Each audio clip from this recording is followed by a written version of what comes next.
Okay, guys, so minor cock up, and we've missed the first half an hour, haven't we, Becky? We have, yeah. Yes. So, welcome to episode 530 of Film Bastards, our Oscarbation episode.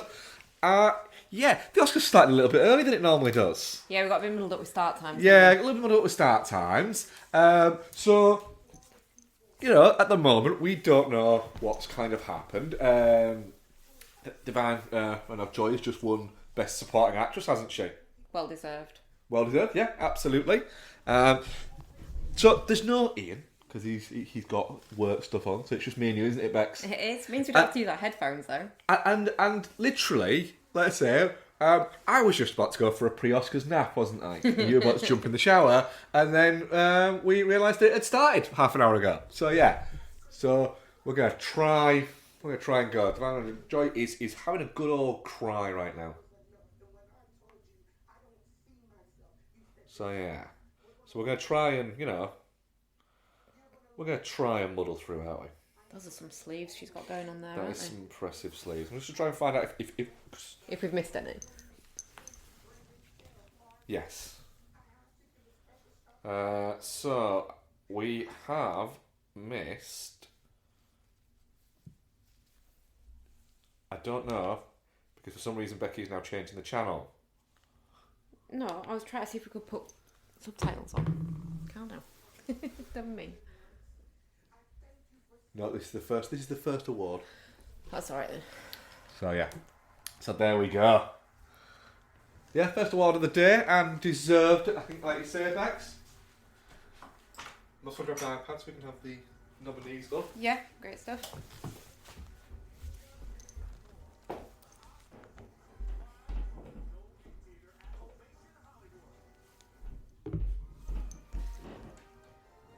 Got a handy ad break now so we can get our ducks in a row. Oh God, Jonathan Ross. Well, yeah, it's on ITV this year, isn't it, in the UK? Which, yeah, for American listeners, that is basically sad time. Basically the worst channel that there is. I mean, it's the worst terrestrial channel, isn't it? You know, at least 5 has some redeeming features. And it's got a bunch of just absolute no-marks on. I recognise one, but I couldn't name her. Wasn't she in, like, Casualty or something like that? Or Holby City? I feel like she was on Cold Feet. I don't know, it's British television, so I don't really understand what's going on.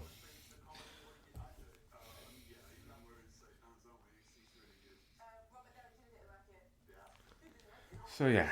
No, that's not her. I don't know who it is.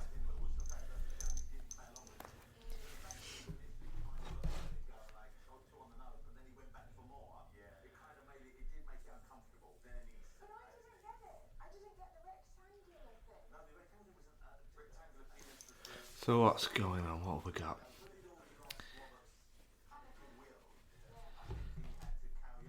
So yeah, so we've got. That's the other said. We've just missed the one so far. That's fair. So we'll rock and roll. We'll rock and roll. Yeah. In the in between bits here, Bex. Yeah. Because they can get a little bit meh, can't they? Also, well, was Divine Joy Randolph was that who you had down to win? Yeah, I mean, to be fair, it's who I would have wanted to win. Is it who you thought was going to win as well? I mean, yeah, probably. She's pretty much been, odds on. She's won everything else, and I think it was deserved for sure. Yeah, I would agree there. Yeah. So, like I said, this is episode 530, because usually we do Oscarbation as a separate episode, don't we? We do. But we decided to incorporate it as an episode here, just because recording times can be a little bit difficult to factor in and bits like that. So yes, this is episode 530. So for newer listeners, yeah, we basically try and do this pretty much every Oscar. I think over the past 11 years we've missed the odd one or two, but majoritively have done them all. So we just basically sit and we just chat shit through the Oscars and react to it. Normally it's on a civilised channel and we can have subtitles on, but ITV seems to not want to play. We try not to have too much lag within it, do we? Where we're not talking, but there may be bits where there might be a little bit of that. Also, as well, we'll just in the bits where it gets a little bit like this, where it's just a bunch of people that I don't know who they are talking to each other. Do you know what I don't get about these bits on the UK coverage though? What? Like something must be happening there. No, it probably Why is not just just ads. show it? It probably is just like break. What, everyone goes to the bar and stuff? Yeah, pretty much. Yeah. Yeah, fair. So, Bex, you went to see Wicked Little Letters. I did. And what did you think? What was your opinion of it? Yeah, it's wild that it's based on a true story. When we were not recording like a normal show, I was going to do some reading up about the true story of it, but apparently it is like a thing that happened. Yeah. And I don't want to give too much away because obviously you've not seen it. But yeah, wild that that would actually that happened. Everyone's very good in it. I would say Jessie Buckley is easily the strongest thing in it. She's just really great and really natural with it, whereas the rest of it, the swearing feels a bit forced. Yeah. Lots and lots and lots of swearing. And there's nothing more funny than proper people swearing. To cinema audiences seem to just fucking laugh it up. There was laugh out loud, oh my god, I can't believe they said that kind of moments going on throughout. It was great. But yeah, just really, really, really good. Sorry, I'm just trying to see what's going on. I wish we'd been to sort of see it when it was just released, because it was quite, but less empty of a cinema than it could have been, I guess, considering it's been out as long as it has. Yeah, it's been out a couple of weeks, hasn't it? Yeah. So certainly is that to consider. People love swearing. People do fucking love swearing. It's fucking great. So. The bit where Jessie Buckley calls Olivia Colman out for the types of swearing that are in the letters is just fucking gross. She's just like, why is everything foxy-assed? Nothing's foxy-assed. No one swears like that. In the bit where she's like, why would I write you an anonymous letter when I can just shout at you in the street? That's from the trailer. Yeah.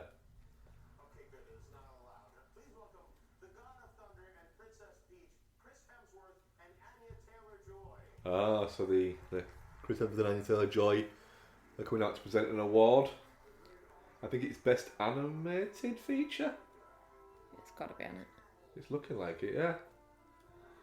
So Best Animated Feature, it looks like it is. So it's The Boy and the Heron, Elemental, Nimona, Robot Dreams, and Spider-Man Across the Spider-Verse. What are you thinking? Well, I know what I want to get it, and I haven't even seen it. But it's probably going to be Spider-Man, isn't it? Yeah, it's probably going to be Spider-Man. Yeah.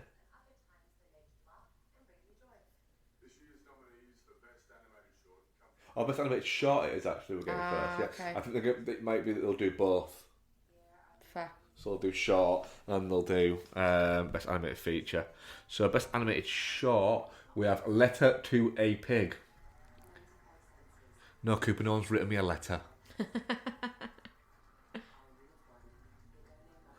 Our Uniform. Yeah, you can pronounce that one. Packy Dan? Yeah. And War is Over, inspired by the music of John and Yoko. So, what we got going on? There you go, Becky, the one that you said ugh to. No, I was iching at John and Yoko. Yeah, well, that one's very thin.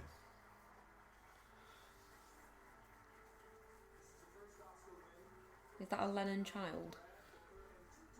Yeah, it does look like Sean Lennon, doesn't it? Well, they all have to wear the glasses, you see, so that they can carry on the brand. Yeah.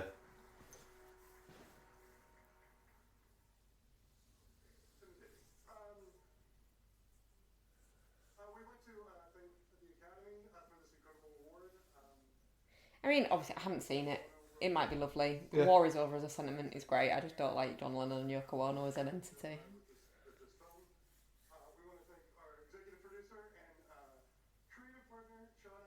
Yeah, there we fucking go. What was Sean Lennon? You said it looked like Sean Lennon. We had no confirmation at that point.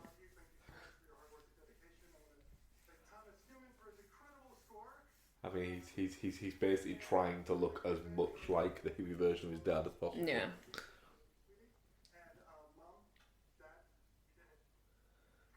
I just feel like why? Like why? What? Like, be your own person. I think. I mean, it must be very hard to just be your own person when you are literally one of the most famous musicians ever. Is your dad? Yeah, but it's not like he's a very nondescript looking man, isn't he? You could just like you wouldn't see him in the street and go, "Oh my god, you're John Lennon's son." Yeah. If he wasn't wearing the John Lennon glasses. If he wasn't coming as cosplay mixed race John Lennon.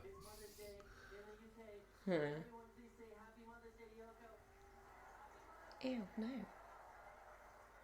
Ah, that was kind of creepy. She dead? No. Is she not? Alright. She must be well old though. People get old, yeah. Wow. Anya Taylor-Joy is not great at auto cue. Yeah, so now it's best animated feature. So did you know that Nimona, Netflix put it on their YouTube? Alright. Like the full film on their YouTube to watch for free. Alright, no, didn't Yeah. know. It was kind of like a bit of a push for it.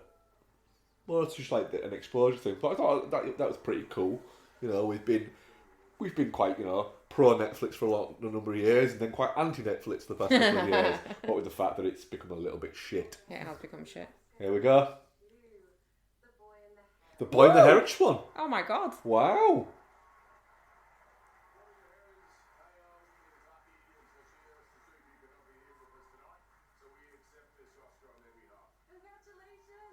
I mean, they've just not turned up.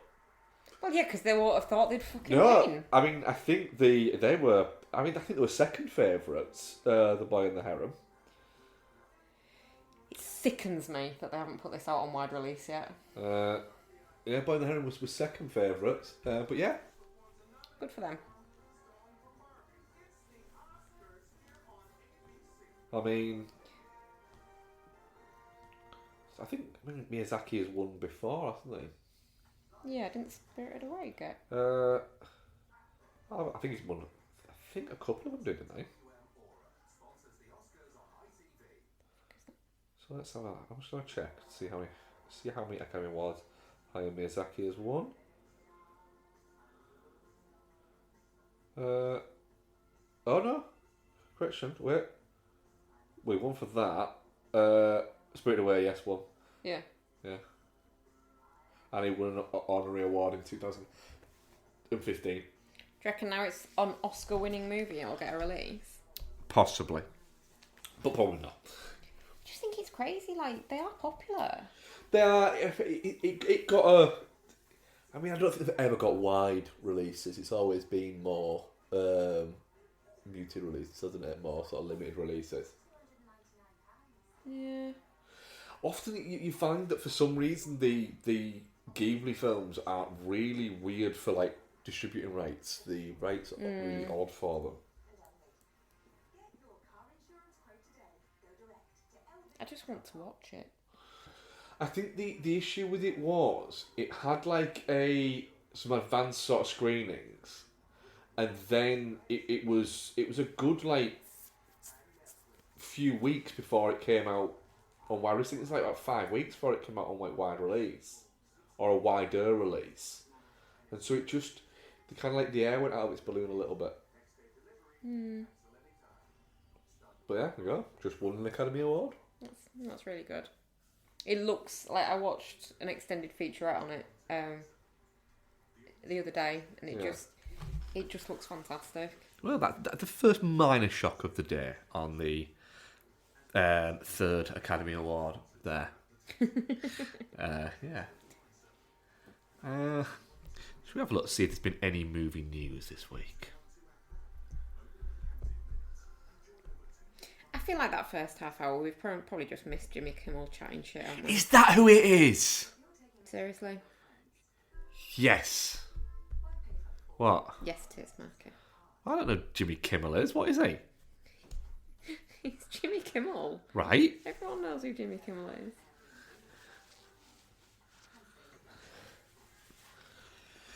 So what have we got going on? It's a lot of Oscar stuff. Yeah, I was going to say it's just Oscars.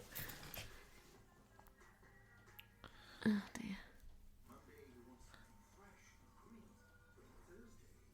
dear. All right, there's not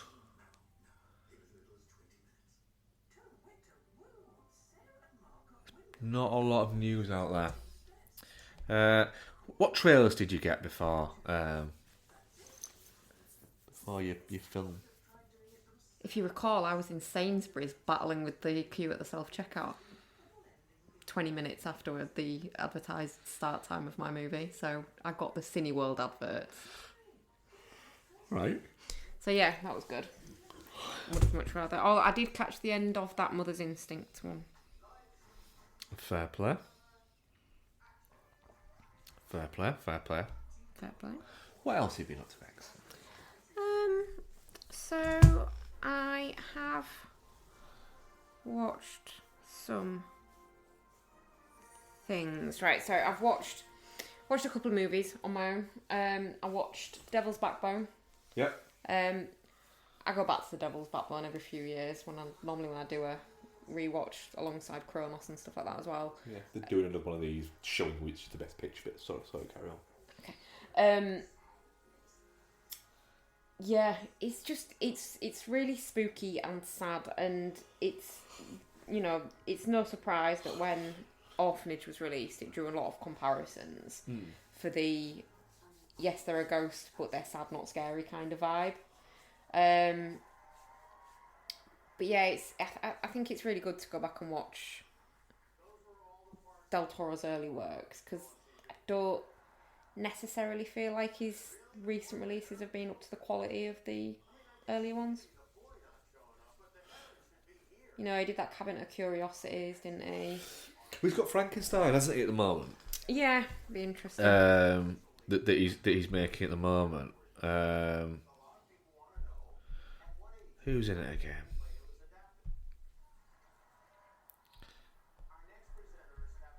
So Frankenstein. I mean, you've got that's it. Oscar Isaacs and Jacob Elordi, Victor Frankenstein and the Monster. Well, it could be good. I'm a bit burnt by your Nightmare Alley and your Shape of Water, Crimson Peak. Rewatching Nightmare Alley because I won't mind rewatching it. I think I remember it more fondly. I think I had for it.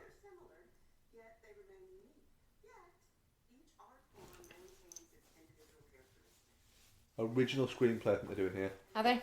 Well, it seems to say original screenplay on Melissa McCarthy's envelope that she's got there. She's flapping it around a lot, though, isn't she? She's flapping it around a lot. Yeah, it's original screenplay. Do you reckon that Ben Falcone's hiding in her bustle right now? Is that the husband? Because he's got to be there it's somewhere. Everywhere, isn't yeah. it? It's always there. Yeah. I reckon she's got that real big bump on the front of her hair. Yeah, Ben Falcone's just in there. It's in the volume. Yeah. Yeah.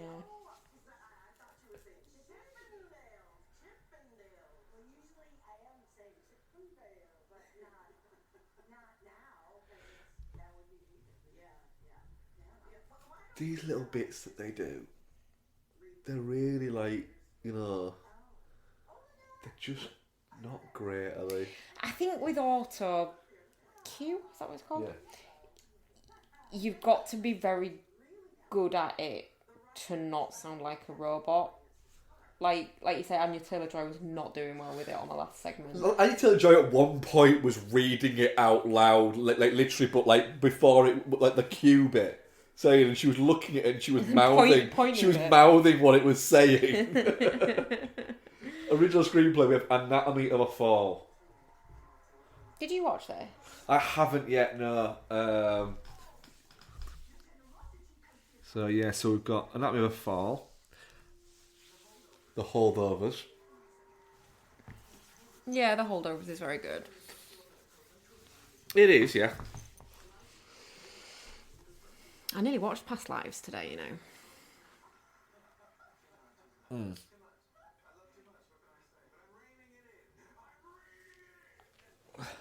Weird clip to pick. I don't know on this one. Off of what I've seen, I would say The Holdovers. Yeah. May December's not good. I quite like May December. Maestro's not good. I feel like Ian will be angry if Past Lives wins. Why, did he not like it? No. Did he really hate it? No, he didn't really hate it. He just thought it was a little bit upset. Anatomy of a Fall? Fair enough, I can't really judge on that because neither of us have seen No. it. It's very well... It's very well received, is what I would say. I will get to it. Do you know I haven't watched it yet? Is it because it's I don't know, actually, it's not. Is it in a foreign language? Yeah, it's French. Oh. Because you're lazy. No, it's because it's 2.5 hours long. Gosh. I don't even know what it's about. It's about, right, this fall. And then they dissect it and yeah. work out its anatomy. Kind of, yeah. It's the like the court case. Gosh, she's very tall, isn't she? Good for her. Or he could be really short. Could be. There's a lot of spangly blazers going on. There's a bit of a spangly blazer, isn't there? He looks like he's borrowed a suit from a bigger man.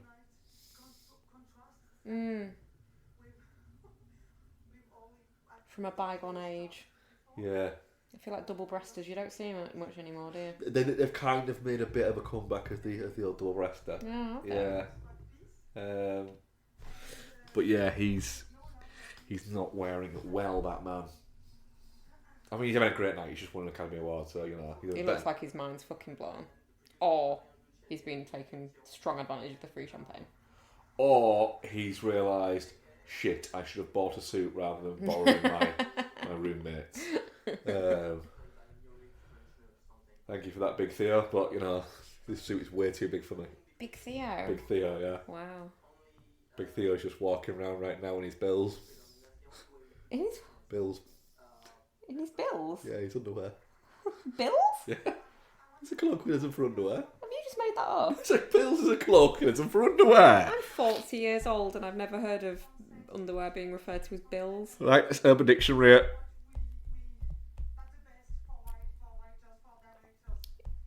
You just typed out urban and then delete it all. Yeah, well, I realised that it could go, is it? That's Bill? No, that's not right. Yeah. The Bills. The sexy lead singer of this band Well, Tokyo that's Bill. Hotel. That's Bill. It was just there a second ago, I'm telling you. Boxer shorts, there you go. Yeah, Bills. Bill Grundy's undies, okay. There you fucking go. Didn't believe me, did you? Oh shit, what are they doing now? Adapted screenplay. So adapted screenplay, we've got American Fiction, Barbet, Oppenheimer, Poor Fangs, and The Zone of Boringness. I don't know on this one. What's your preference and what's your thoughts? I don't know, really, on this one. I think American Fiction could get it because people seem just really ready to spunk all over it. The thing about American Fiction is it's good. It's just not that good. I just don't feel like it's doing anything particularly that impressive. You see, my argument when we was that I don't think that the script is the strongest thing in Barbie because a lot of it was Visual. Improvised. Okay. And the little scene they're using here about the sixth form common room fucking speech about womanhood Get over it. is nonsense. It's bad. But the reason why I think that it was a little bit of a snub, and I don't like the word snub, for Greta Gerwig not getting nominated for Best Director, is she wasn't precious with the script and allowed it to be moved off, and that's great directing. She should have been nominated for Best Director. Yeah. American Fiction, yeah. Good call. I actually thought that could have ended up going to Zone of Interest. I would have liked it to have gone to Poor Things. I think Poor Things is going to get some things. Some things? Yeah. Not poor ones. I don't think it's going home poor, no. I nothing against American Fiction. It's fine. It's a perfectly enjoyable film, but that feels like it doesn't deserve that. I'm not sure. I think there's a thing with American Fiction in the sense that it's the trailer thinks you're going to see one film, and then what it actually does is it shows you a different film, but the film that it's showing you, it's almost like within the film, it's saying the whole story is, well, we don't get just normal stories that happen to be about African American families, people of colour. It's always a tragedy or an inspiring story. Or it's always specifically about their colour. Yeah. Whereas what you've got going on is just a general story about life and families and stuff like that has nothing to do with their colour. But that is in the background. The main part of the story is him as a writer of colour battling with that. I think that is in the background, and the main bit is in the foreground. There's more bits about him kind of trying to find a home for his mum and dealing with that and dealing with this new relationship and all of this and doing this work-based drama than there is of the actual him pretending to be a black voice. Yeah.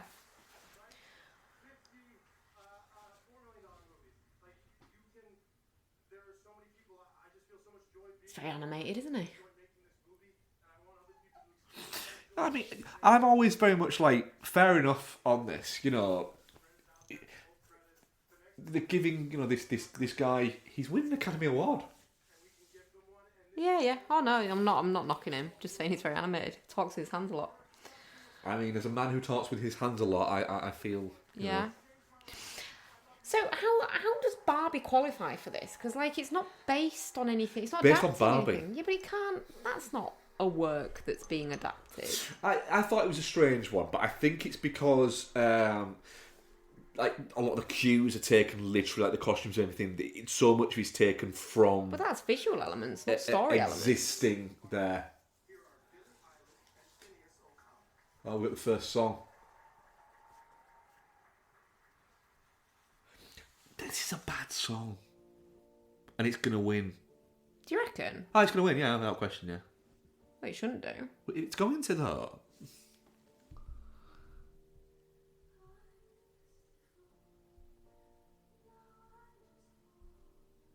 But yeah, it's going to win, without question.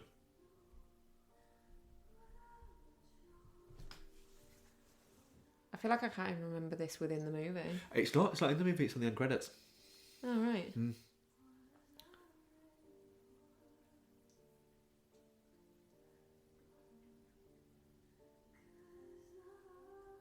Weird outfit choice for the Oscars. The thing is, they've already got an Academy Award. They got it for Bond, didn't they? Oh God, that won. Yeah, that's it. The problem is with Best Song now a little bit. It has become a little bit like most famous person that's singing it. Yeah, but that ain't right, is it? It used to be the Academy Awards used to kind of like shy away from giving it to like popular artists that were doing things, and they've kind of very much leaned into it. So over the past few years, you've had Billie Eilish has won, Sam Smith has won. Not last year though. Who won last year? RRR. Oh, of course you did, yeah. Natty fucking natty. I rewatched that the other day. I know you did. I check in with it every once in a while. Not the film, the Oscar performance. Can I posit something? What?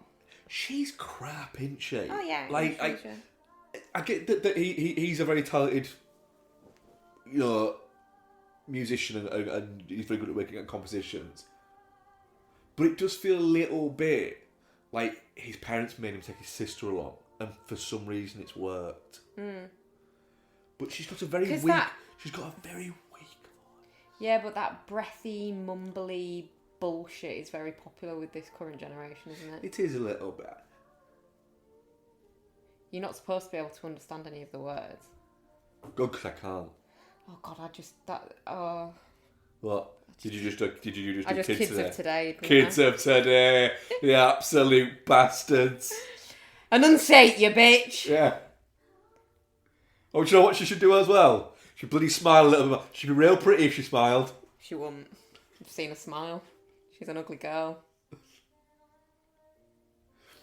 I just think she's a tit. She is a tit. I just think she's a bit of a tit. She's not even that ugly, but it's like she's got an ugly soul and it shines through. She just seems like an absolute twat. Do you know what she seems like to me? What if Kat Dennings was a cunt? Yeah. And also smug. Don't clap your sister. That's just weird. Yeah. Why are so many people standing up? I just like everybody there has forgotten that song already. Yeah. God, why the What? Nothing. What? I just really dislike Ariana Grande. And I don't understand why she's there. She's nothing to do with films. Is that Michael Keaton? Oh, yeah, it is. Catherine O'Hara and Michael Keaton. I love Catherine O'Hara.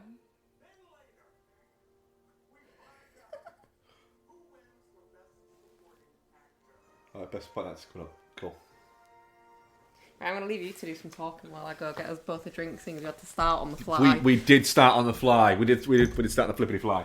Right, I will talk about a movie I have watched this week. What have I watched this week? Well, let's talk about this. I watched Castaway. I've not watched Castaway for maybe since the cinema. We went to see it at the cinema, didn't we, Rebecca? Yeah, I think so. Yeah, so I don't think I've watched Castaway since the cinema. So it's been like 20 odd years since I watched Castaway. 24 years since I watched Castaway. Wow. So it's weird because my memory of watching Castaway was I'll have been like 18 years old, and I remember quite enjoying it. But you're kind of 18 years old. You're at the start of your adult life. You know, you have not yet become an adult. And then, so you're watching it from a place of not kind of experiencing sort of the majority of life. Whereas you go back and you watch it now, and I'm around about the same age as the guy who's supposed to be in it. You're an experienced lifer now. I'm a more experienced lifer. And so I'm watching it from a different kind of angle. And if I was to say you, Bex, right, it's 2 hours, 25 minutes long. Bex, you can shout across. Yeah. If I was to say it's 2 hours, 25 minutes long, in your mind, how much of that was on the island? Most of it. No. No? Nope. No. I would say maybe 40 minutes. Oh, really? Is actually on the island. There is. What else You've got the bit from when you join him, leading up to when the plane crash happens. I would say is about 40 minutes. Yeah. Then you've got 40 minutes of him on the island, and then you've got another kind of like 20 minutes, half an hour of him on the raft. And then after that, you've got another 20 odd minutes, 25 minutes, half an hour of him back home, effectively. And he's been gone for like 4 years. And Helen Hunt, who he was going to, proposed to. She's now married and has a child. But it's like weirdly there's kind of less happens in it than I remember. The thing is, it also has a very extended piece within it where it's where you've got Tom Hanks just kind of like on his own and not really talking, and it's quite brave for like a movie that was, I mean, not really a blockbuster, but a big movie of the time, starring one of the biggest actors around at the time. Still now, but he was. I would say around about 2000, Tom Hanks was probably at his box office pull best. The height of his powers. At the height of his powers, yeah. I mean, this film made over $400 million. And so it was a huge hit. It's quite a brave thing to do, to have it where you've got like a good like 30 minutes where there's barely any vocal. He doesn't talk in it. Then it brings Wilson in, but it kind of makes sense that it brings Wilson in, and you do get that element sort of with Wilson that he's his connect, but there's just, like I say, that there's an awful lot less on the island bit than I remember, and I remember it like you said there, Bex. I remember it being majoritively on the island. But it's a real short sort of span of time. But I did enjoy my time back with it. Tom Hanks is obviously very, very good, and it's the oddity of the fact that he's got his island, but it's not like this paradise island. Yes, it's warm, etc., and that's fine, but it's not like there's loads of like bits that you can eat there. It's basically coconuts, crabs, and some fish. Right, we have Michael Keaton and Catherine O'Hara are coming out to present something. I can't see quite as well the envelope. I don't know, I'll find out.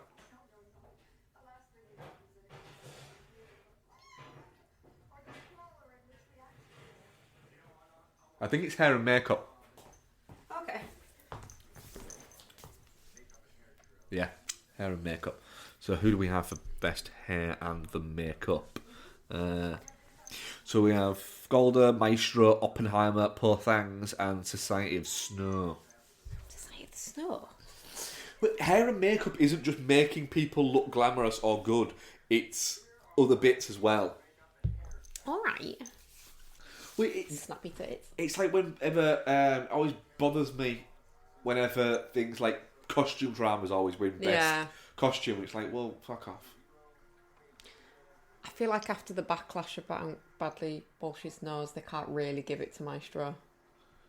I don't really agree necessarily with that. I don't agree with the backlash. I think Poor Things should get this. What, for the eyebrows, that's it? No, like... Oh, well, maybe not, actually. Costuming, I would say, maybe more. Poor Things have just won it. I mean, you just literally just said it shouldn't have won it there, Bex.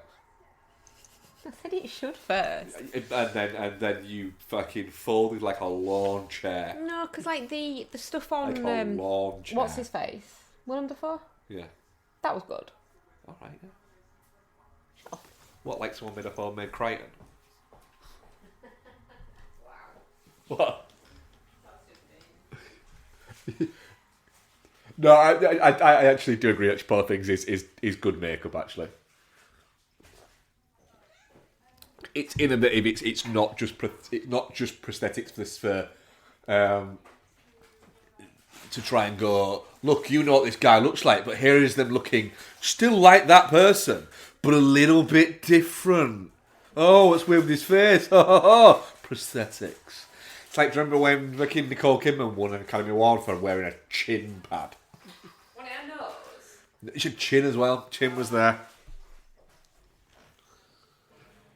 But I mean, yeah, first Academy Award for Poor Things, a film which, all three of us very much enjoyed.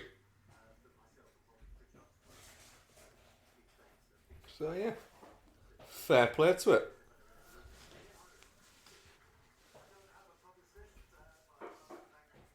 I mean, I'm not sure if Castaway was nominated for Best Hair and Makeup. I don't think it was, probably. No, probably not. I mean, there is some decent makeup there. I'll find out and see if Castaway was nominated for Decent Best Hair. dishevelment. Yeah, just to make him look like... Just a real shit. Just like he's been on a fucking... like a desert island for just... a deserted island, sorry, for just a long, long time. Well, we got production design now. It was not nominated. It's like the best sound. Production design. So we've got Barbie. Barbie. Go on. Next. Yeah, I could go with that. Killers of the Flower Moon. Yep. Yeah, I could go with that as well. Napoleon doesn't deserve anything, It's ever. just France and Ridley Scott hates horses. Oppenheimer, I guess The Village, but apart from that, it's just make real stuff look older.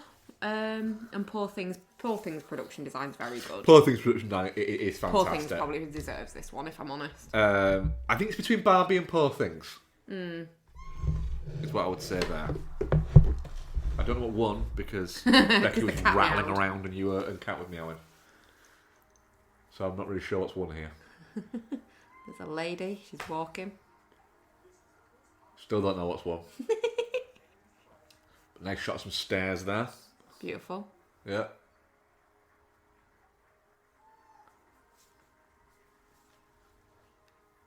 Still don't know what's won. Give him a minute. Why has he got two? Why did he get two? You got two. He has. Poor Fangs. Good. So that's 1-2 now. Did you say first time elephant? Maybe.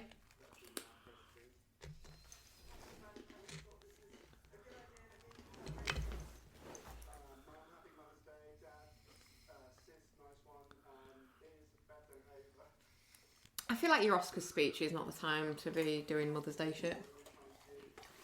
No, but there's a possibility that Sean Lennon just accidentally reminded this guy it's Mother's Day and he's like, oh! Oh yeah, it was totally intentional. That's why I never texted you, because I wanted to say it at the Oscars. Motherfucker. Yeah, if that was his Mother's Day card, then that's some hubris we can all lean right into. Right into, I'm winning yeah. a fucking Oscar for Mother's Day. Maybe he thought he'd jinx it if he texted her. Yeah. So that's 2 for Poor Things.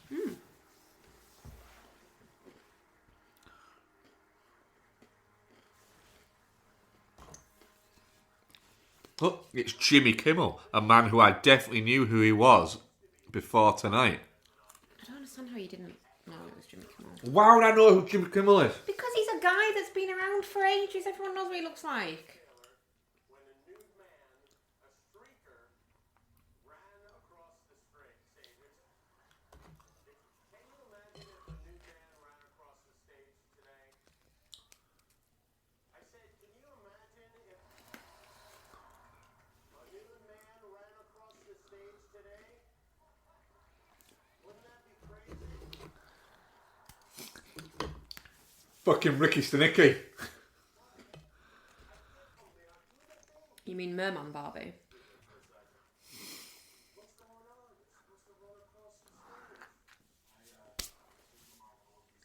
They're doing a bit about a streaker, and it's John Cena.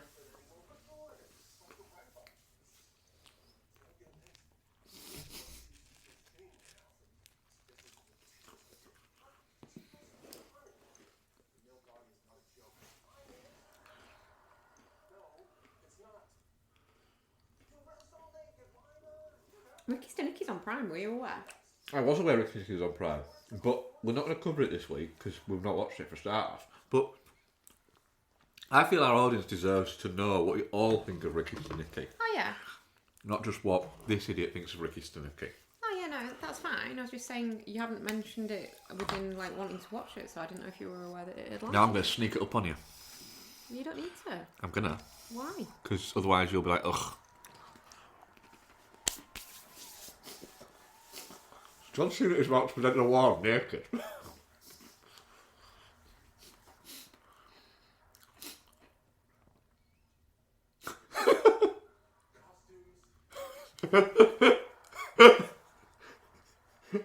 John Cena is currently naked on stage holding just the envelope for what is it to cover his unit and a pair of Birkenstocks to present best costume design.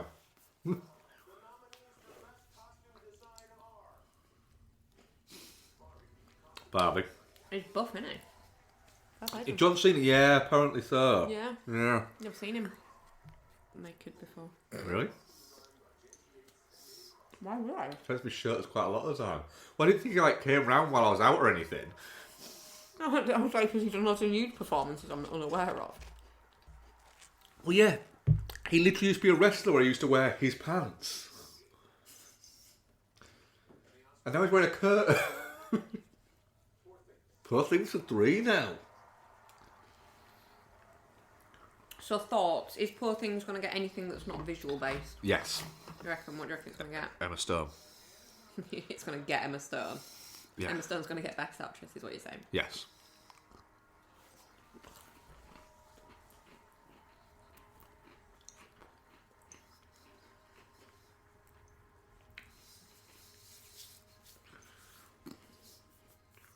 Can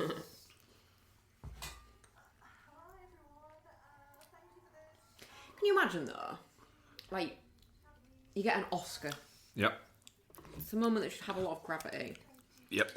And you get it presented to you by John Cena wearing a curtain because they were doing a bit. I feel like, fine, do the bits in between. Don't do the bits during I'd be fine with that. Yeah, well, you, because you're an idiot. But these people work all their lives to get stuff like this. Yeah, I'd be better than that than just having someone really boring sit in a suit. Well, I suppose at least this will get watched a lot.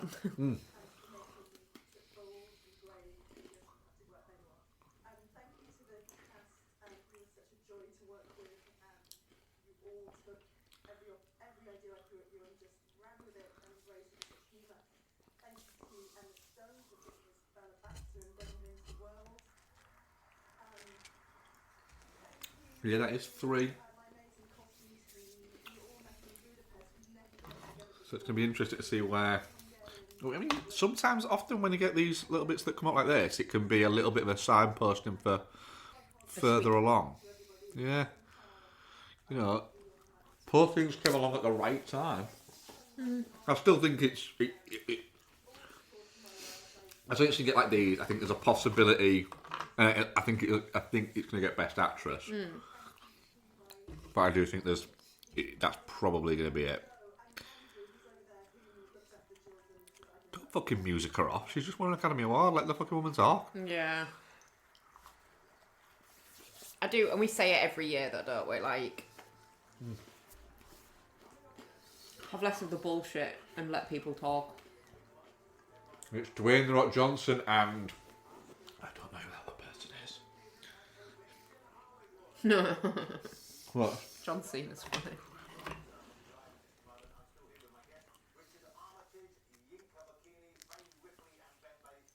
Thea Ripley.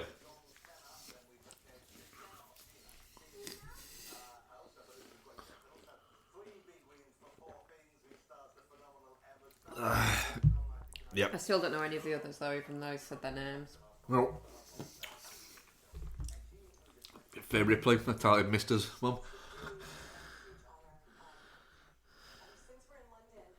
Just make a joke, Becky. Don't matter about that. What is that? I was playing a British person in this movie, and he did not laugh at me when he taught me how to say water, even though as an American I say it like water. That means a lot, so thank you for accepting that. I'm joined now with a man who taught Emma how to say water correctly. Neil Swan. Neil, thank you for another question. Have you worked together? No, there's just like more talking going on. That man looks tired. That Not even late, bruh. Yeah, it's not even that late, bruh, because, you know, started early this year. Innit? So have you watched anything else on your own, Foster? Have I watched anything else on my lonesome? I've only got one more. Our daughter's asking for it. Could you send that? I have no idea what they are. Alright, you taught her. So I decided today that I wanted to watch a Ghibli movie. But I also didn't want to watch anything too, like, magically and shit. So I went for one of the more, like, normally ones. Well, sort of normally ones. And I watched When Marnie Was There. Which I've only watched once before. And it's kind of normally. It's a bit, like, ghosty. So this girl who is... she lives with her foster parents. She's having trouble at school and stuff like that, trouble making friends and things. So her foster mother, that she calls Auntie, sends her to stay with some relatives in the country for the summer, just to like get a bit of time away. And she starts. Well, there's this old mansion, the Marsh House. Which she finds and she sees, and it's deserted, but then she sees lights on in it, and she goes back and she's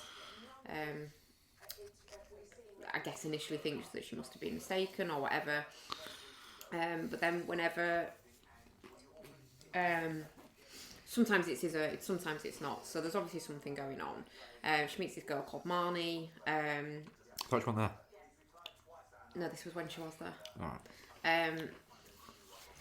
And she sort of makes friends with her, and they sort of start talking about their lives and things like that. And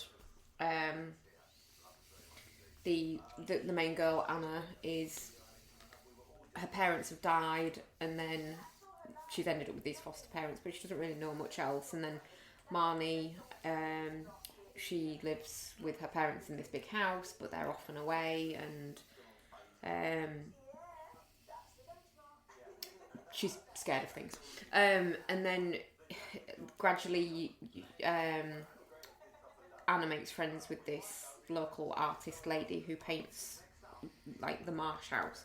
Seems to only paint the Marsh House, which is weird, but finds out a bit more about like the history of the people that lived in the Marsh House, and this girl called Marnie that grew up, and she had a daughter, and then she lost a partner, and then she ended up in a sanatorium because she was sad, and sent the daughter to boarding school. The daughter then was pissed off about that, went away, then had a kid, died in a car accident. The kid came to live with Marnie, and then when Marnie died, the kid was put into foster care. So can you see where this is going? Yes. So yeah, but it's all timey-wimey shit, which obviously you can get away with more in animation, without it being very obviously timey-wimey shit. You can kind of keep the grounding of reality a bit longer, I think. Yeah. So yeah, really good. I like the... We've got another Academy Award coming up. I like the more people, less supernatural animals based Ghibli. Yeah. It's a nice like shift up. Sorry, I'll stop talking to myself. No, you can talk to us on it. It is the Wazezi, the Song for My People from Killers of the Flower Moon.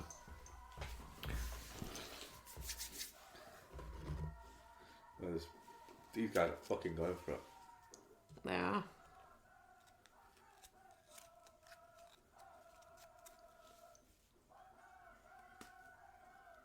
I did not think we'd be getting a live performance of this. Why? I just didn't think we would.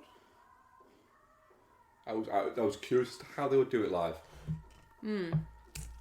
I wouldn't have said it'd be like this. Fair play. It's pretty fucking cool.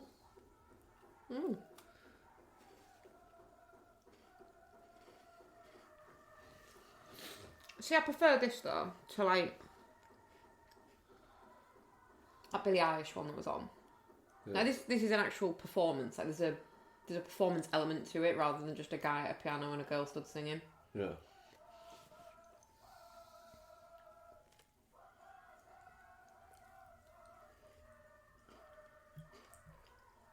They went through a phase of that though, didn't they? What? Like all of the songs were done as like real low energy versions of the main ones, just sung by people on stages without any.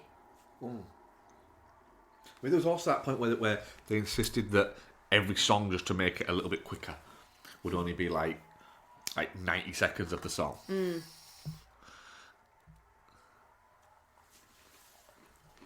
I think we should get the full song. Yep.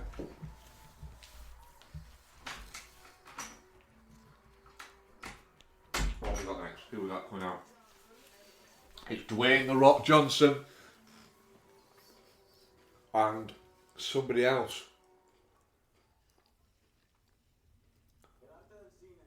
Oh, he's speaking in Spanish. Beautifully said. You see, he's not such a bad bunny. Happy birthday, brother. Oh, it's Bad Bunny. What's Bad Bunny? I don't know. Dwayne I Johnson think should it's a not. Fortnite character. Okay. Dwayne Johnson should not be allowed anywhere near the Oscars.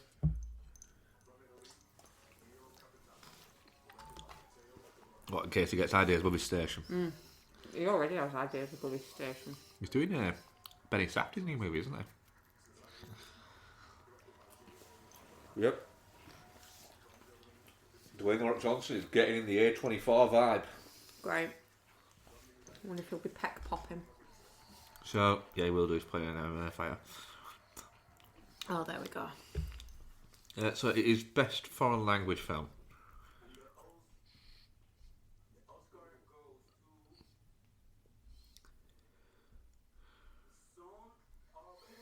Fuck you, Mark. Zone of interest. There you go, Bex.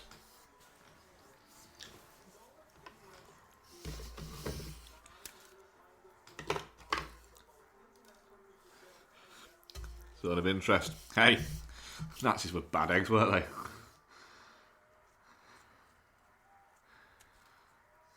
What? It's not a visual medium podcasting, Bex. You have to say something. Sorry. So as our Oscars snack, we've got a s'mores dip, which has got melted marshmallows on the top. And Mark just had a real hard time getting a marshmallow stretch to break. It was fun to watch.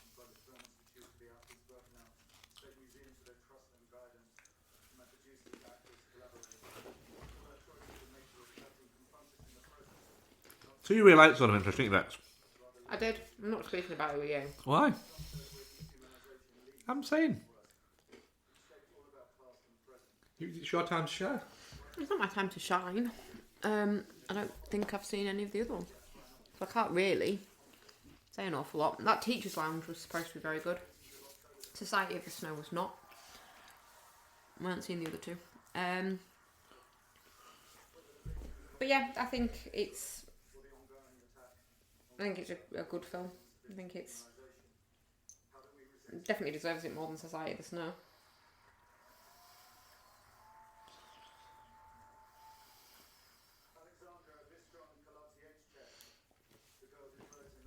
You know, I think it. No, I'm not getting into it, but No, I do feel like it's speaks to the importance of keeping things in mind for the sake of remembering how bad things can be. Because, like, we're on a road. Oh, it's Baby Goose. Emma Lee Blunt. What the fuck's going on with her dress? I don't know. I think that she's that skinny now that just her clothes just don't fit her. No. She's awfully thin, isn't she? Why are the shoulders raised up like that? That's really weird. It is, isn't it?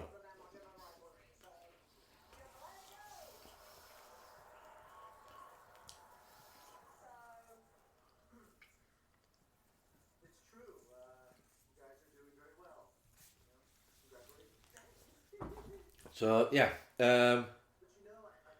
we've got Emily Blunt and Ryan Gosling, and Emily Blunt, like I say, Beck's right. Emily Blunt's so the straps of her dress look like they've been over-starched, don't they? And they are literally about an inch or two above her, Her shoulders. but it doesn't appear like it's intentional. I don't.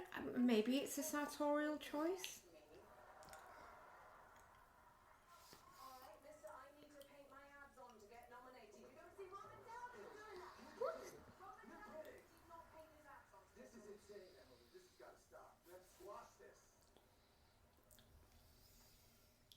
We're here to celebrate the stunt community. Massively, yes. They've been such a crucial part of our industry since the beginning of cinema. So they've got the guys from the. Who risk life and limb for cinema.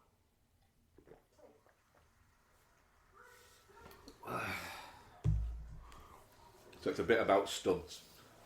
But there's still no stunt Academy Award.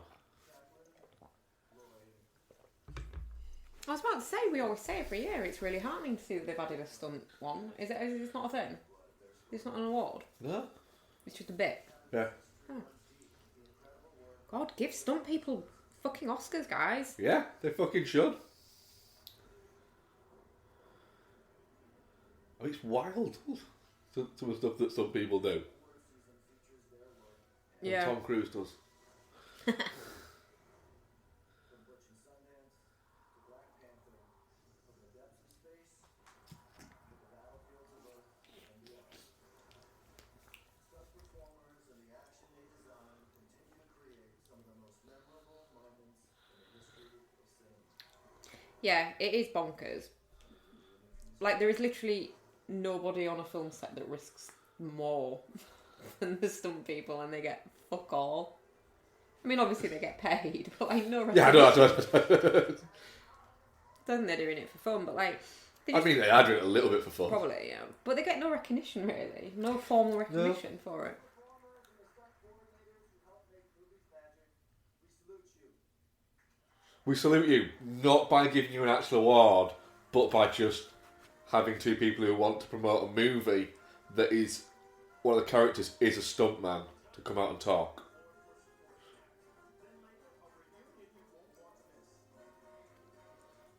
It's times like this that I wish I hadn't deleted Twitter. I want to see what Twitter is saying about Emily Blunt's love address. I'll have a look for you, Rebecca. Thank you.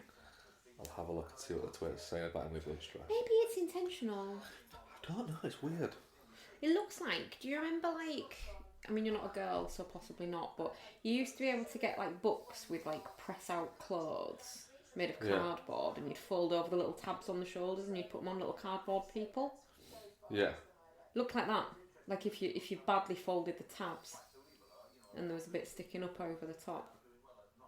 Normally, the Oscars do award that because it's a time when people who make films a business, like make films. No, there's not that much about her dress.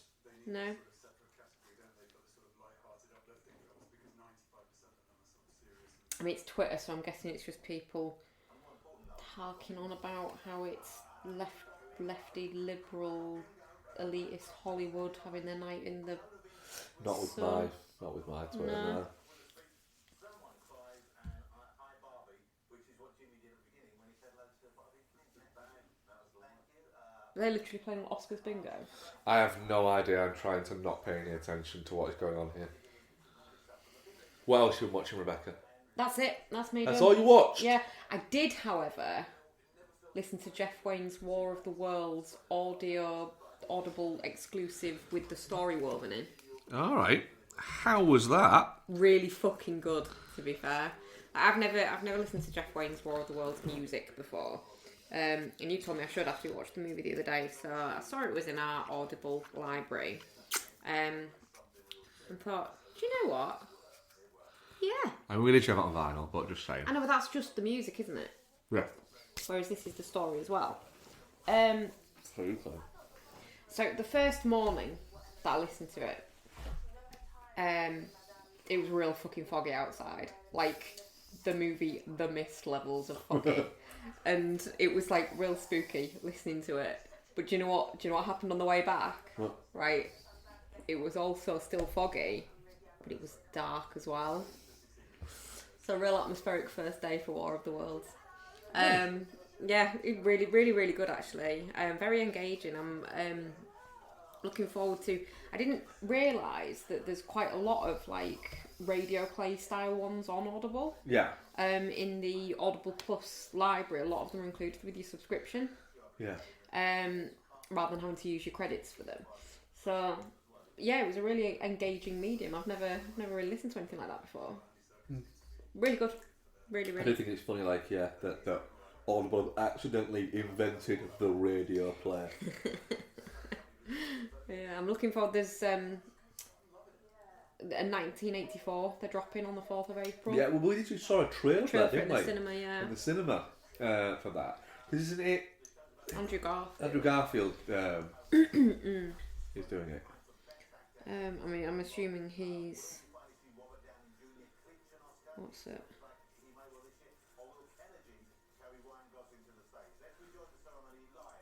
Oh, actor in a supporting. But actually, I mean, it's going through Robert Downey Jr., isn't it? It shouldn't be.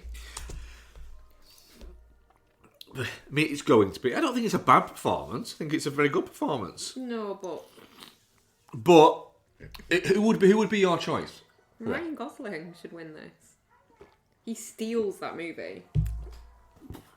I actually have a different. Well, Go on. I actually think Mark Ruffalo. Nah, I got like his line delivery creeps me out in poor But things. it's I don't supposed like to. it. That's fine. You Doesn't mean I should want get him it to for get an that Oscar. for that bit where he has a little huff at one point, The huff is good. and he's laid down. I mean, he's laid down and has a strop. It's that guy again. Jimmy, Yeah. talk show host. Why? Why is he a talk show host? Yeah. Because people find him funny, I guess. This is the same. But this is America who found that James Corden charming enough to be a talk show host out there, Yeah. and Piers Morgan. They're not as and Ellen DeGeneres for a vast number of years. They're not exactly, you know. No. Murray's presenting this. Don't know.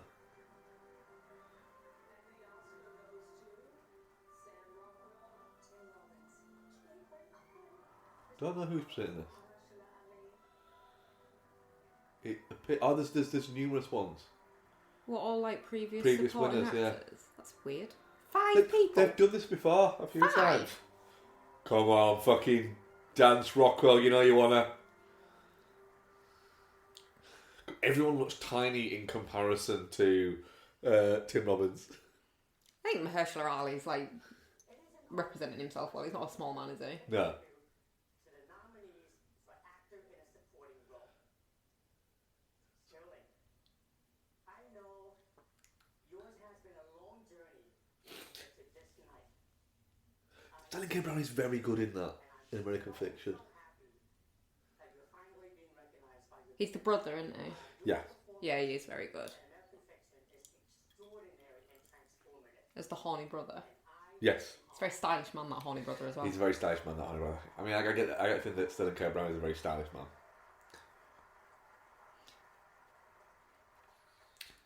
Who are we getting next?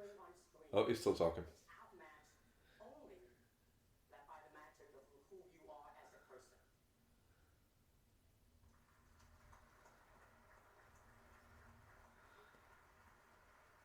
There are actors, Oh my word. and then there are actors who don't drop character until the DVD commentary. Talking about Robert Downey Jr. So Sam Rockwell's doing Robert Downey Jr. Susan's husband. He could be Iron Man, he could be every man. He always goes above and beyond. 30 years ago, as Chaplin, he learned how to play the violin left-handed. Who does that, seriously? It's obnoxious. And now in Oppenheimer, he steals scenes from Albert Einstein and the atomic bomb. I love him. He is fucking great in Oppenheimer. He's very good in Oppenheimer. It feels a little bit like he's getting one for services to the industry. Which isn't right. No, but it isn't, and it is right. Not when Whoa! Gosh. None of them look great though. Tim Robbins just. De Niro does not look like he's happy to be there. Does he? Teamed with Martin Scorsese to bring us a wide range of uniquely complicated villains. His latest performance in Philadelphia. Just say about Sam Rockwell. Go on. There's people that can pull off a beard, and there's people that can't. He can't. It's too big for his face. He looks like a pair of eyes and a ball of hair. De Niro does not look happy, does he? Does he ever anymore, though? Yeah. He's kind of mellowed. But he just looks fed up. He just looks tired. Gives us an I mean, he's real old. Probably past his bedtime. Probably. It's past most people's bedtime. Is it past your bedtime, Mark? Past my bedtime. Is it? Yeah, Oh, I'm bless you. not quite as old as De Niro yet. De Niro did not. Fucking hell. Hair and makeup. Aaron on these Maker guys. has not done a good job. Christoph Waltz looks like the ghost of Christoph Waltz. He really does, yeah. Yeah, Dickens Christoph Waltz. yeah. Whoever put the blush on Ken's put a bit too much blush on, haven't they? I don't know, he's just a sparkly pretty There's a man, isn't lot he? of blush on there, babe. Yeah, I was about to say, I do think that the because there've been films that have captured imagination more. I think with Killers of the Flower Moon, I think there's an element of De Niro's performance has kind of been forgotten a little bit within it, and there's an argument to make that it's probably the Mahershala Ali best looks cool. performance in it.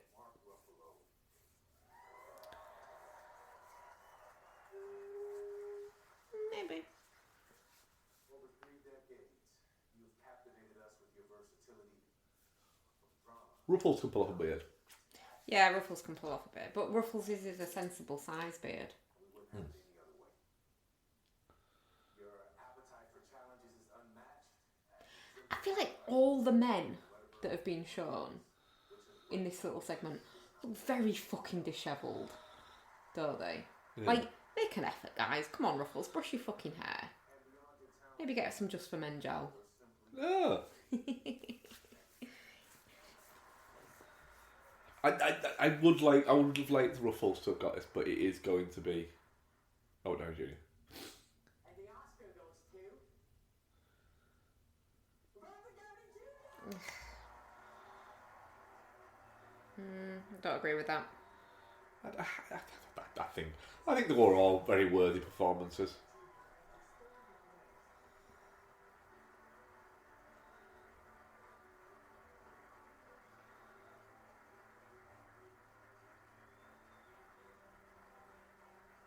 He's a movie star with a capital M, isn't he? Yeah. Robert Downey Jr. He knows that he plays the game very well. He does play the game very well. Now. I mean, he played the game too well before. No, but he wasn't playing the right game then, was he? He was having a good time. He wasn't playing the politics. In the academy, in that order, I'd like to thank I'm a veterinarian, I meant wife, Susan Downey over there. She found me a snarling rescue pet and he loved me back to life. That's why I'm here.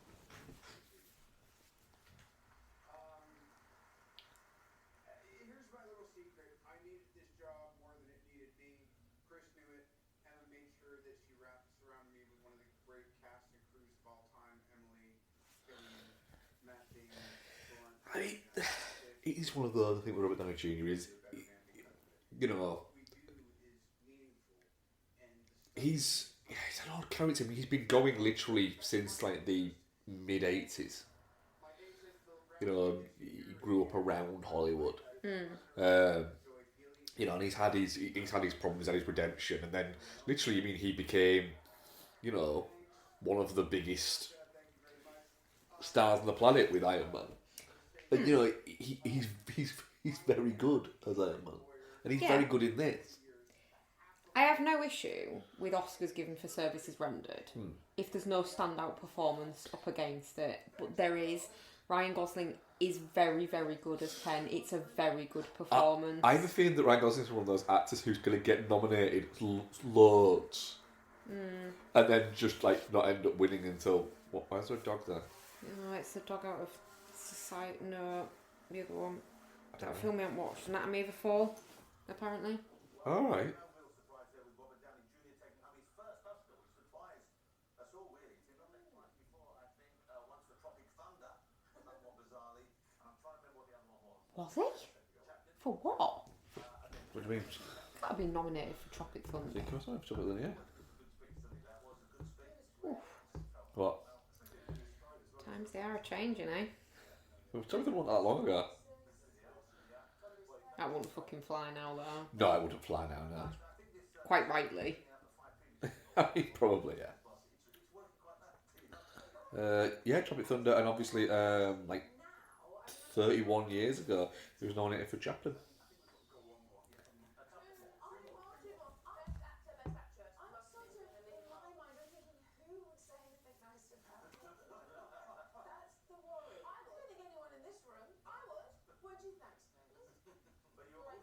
What is going on in this ITV thing? I don't know. Feels appears to be having some kind of breakdown, Yeah.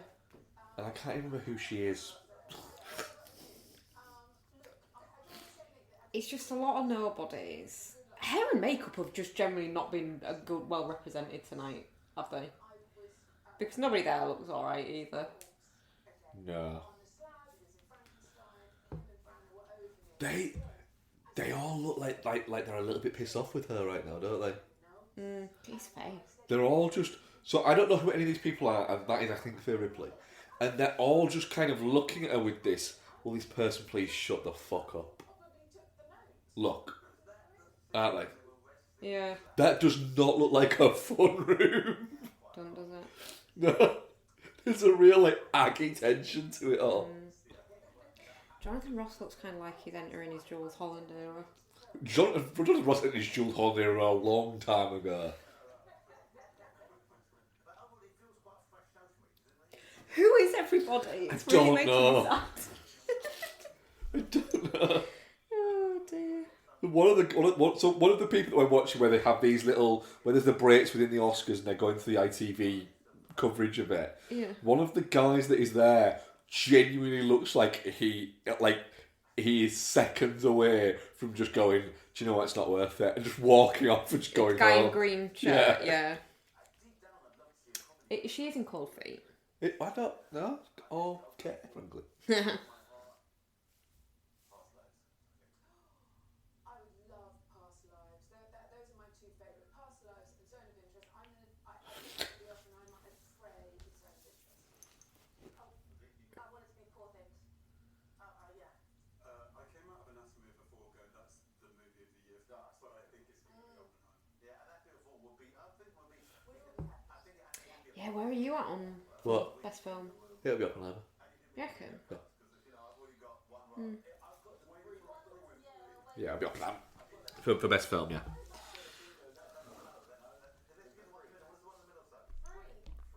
It was a pretty weak film. Yeah, for film last year. No, it really wasn't. No, it wasn't.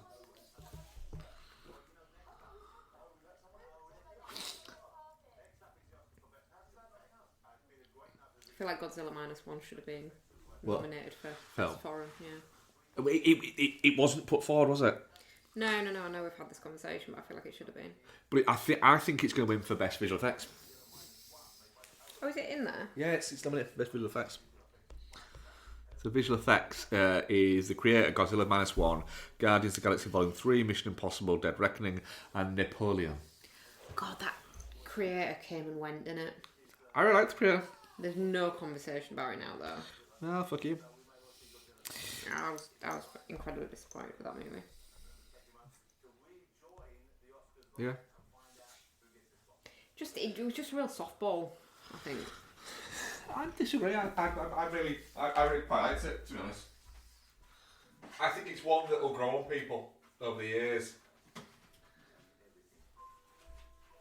That people will start to come to. What was that movie that, I'm assuming it was a Spielberg movie because it was schmaltzy as hell, with Haley Joel Osment in... AI. Yeah, it had AI vibes for me. Oh, yeah, but like a premise that could have been interesting but was ultimately undone by sentimentality.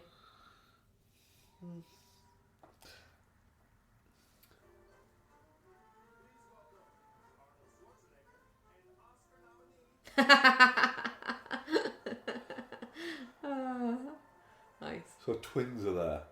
I really want to see Twins 3 or 2 or whatever it is they're on about. Triplets. Triplets, yeah. I can't remember what the premise was now. But Eddie Murphy was also one of the other triplets. Right. Arnold Schwarzenegger is not short of a bob or two. Yeah. He could get a suit that looks like it fits him better than that one looks. That seems to be like the vibe here, though.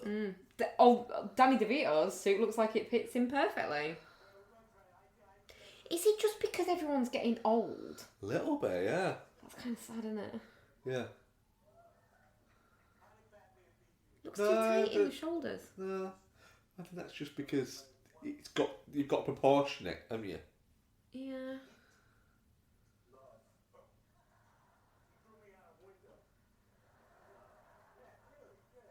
He's looking really well, actually. Who? Danny DeVito. Yeah, I mean, what's Danny DeVito now?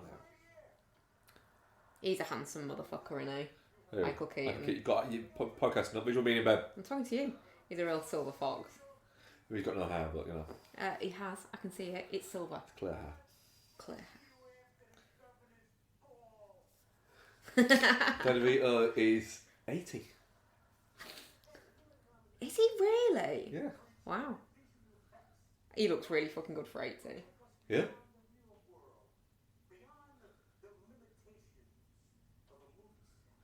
Ian suggested that for Super Mario Bros. 2, that Dan DeVito should play Wario. That's kind of inspired that. So we're on VFX now, aren't we? Yeah. Creator, Godzilla -1. Yeah. Guardians. Guardians It's 3. just fucking AI. Not AI, the other one, CGI. Most of them. They're all kind of CGI. I know, but at least, like... There's a mixture with some of them. Yeah, there's the use of effects. I mean, I do think this is going to be What's the Godzilla line? Minus One. Let's see if you're right.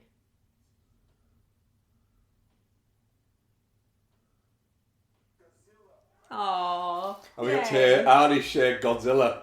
And all of the crew have brought toy Godzillas with them. What an absolute fucking surprise banger of a movie that was. Yeah. So, like, we expected it to be good, but nowhere near as good as it was. No, it didn't. I mean, Jesus, it was like movie of the year, wasn't it? Was it all three of us? I mean, Ian's number 2, I think it was. It was my film, yeah. Poor thing, I think it was Ian's number 1, wasn't it? Yeah, an incredible film. I love it when a film comes out of the blue and just like surprises you like that, though. Well, that's it. Like you say, you know, we all expected to enjoy it. It looked very good, but We expected it to be good for a Godzilla movie, and because it's a Godzilla movie and they're fun. yeah, I didn't anywhere near expect it to have the like heart that it had. yeah. And one of those guys there looks like he's literally 15 years old, I know. and he might be. Could be. But yeah, I think God, he's a dickhead, that Godzilla guy, you know. What a prick! What a prick! That Godzilla is a fucking. Do you know what? Him and that fucking pool should get together and just fucking. I bet they do. I bet Godzilla just sits next to that fucking pool, and just he's like, and the pool is just like, because they can't talk because it's a pool with a Godzilla. They talk like Hanna-Barbera adults. Yeah, a bit like that. Okay. But they fucking know. It's like, what did you do there? Just fucking walks around. Just literally walks around. Well, what's bad about that? Have you seen me, bruh? Fucking huge. Everything round here is fucking gone. Should have seen it pull. There was this one bit, right, and I was walking, and I saw there was a farm. I went on course for the farm. Fucking. So I just angled myself slightly over because Yeah. fucking walked through it. Fade over. Fuck that farm. Fade right over. And then I just thought, oh gosh, fucking hell, I've eaten a little bit too many people and cars today. I'm gonna fucking belch a warhead right now. What did you do to their pool? Fucking hell. Possessed a child to kill its mum. You bellend. I know, right? You bellend, Godzilla. Just a bellend off. Oh, have you heard from Kong recently? He's been out there helping people. Yeah. What a dickhead. What a fucking loser.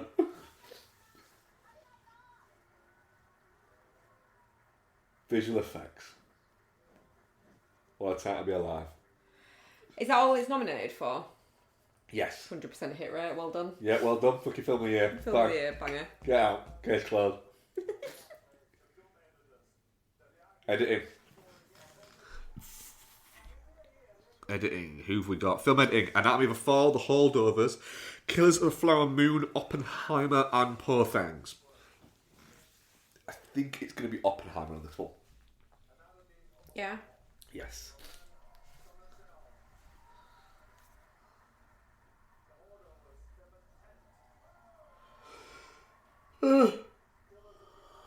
The Holdovers doesn't seem to be like the type of film that would be nominated for an editing Best one. editing, yeah, it's a strange one. It's not exactly like it's got any snappy fucking cuts going on, is it? No, it doesn't. Yeah, Oppenheimer would would be In with this. probably the logical choice, I would say.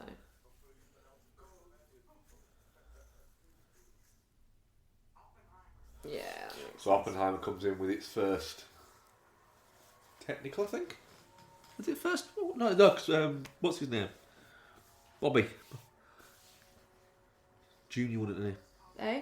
Went down Junior's one already won for Yes. Oppenheimer, yeah. Just a weird dress, Emily. That's not Emily Blunt. No, but she's just giving her a hug. That's Jennifer Lame. Jennifer what? Lame. Wow. Fucking woman's just won an Oscar. I tried. The woman. What? Yeah, that fucking. What was it, a couple of days ago? International Women's Day? All you can say is fucking nice dress, Emily. What? Her name's Lame. Lol. Fucking hell, Bex. Sisters doing it for themselves, right there, isn't it, Bex? She's got a funny name. Wow.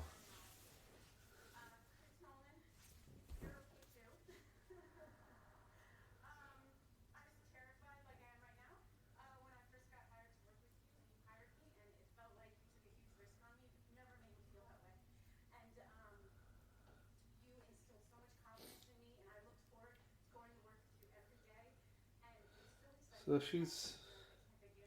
I mean, she's worked on a few before. She did Tenet. She did Black Panther for Wakanda Forever. Hereditary.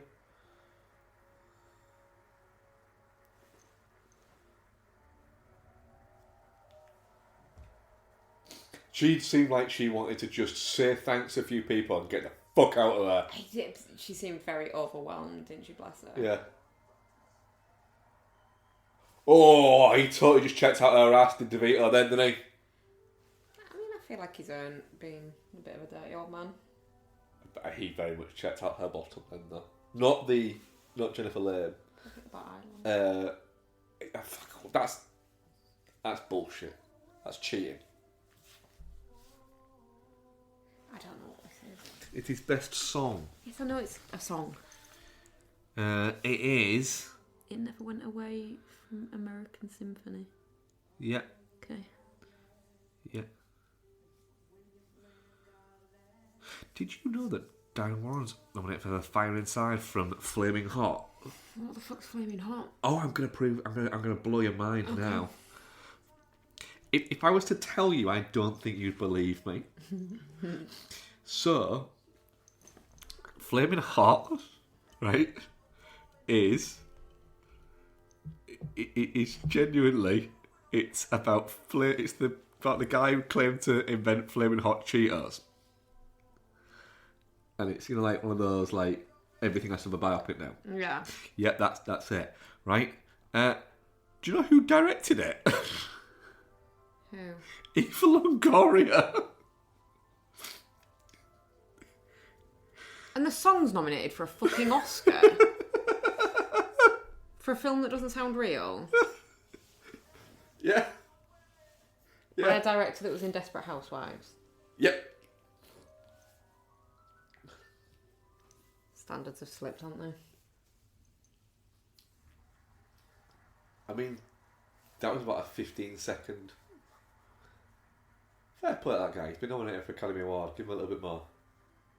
See, this is it. Like, I feel like the real short performances that they make him do, it just seems disrespectful. Yeah.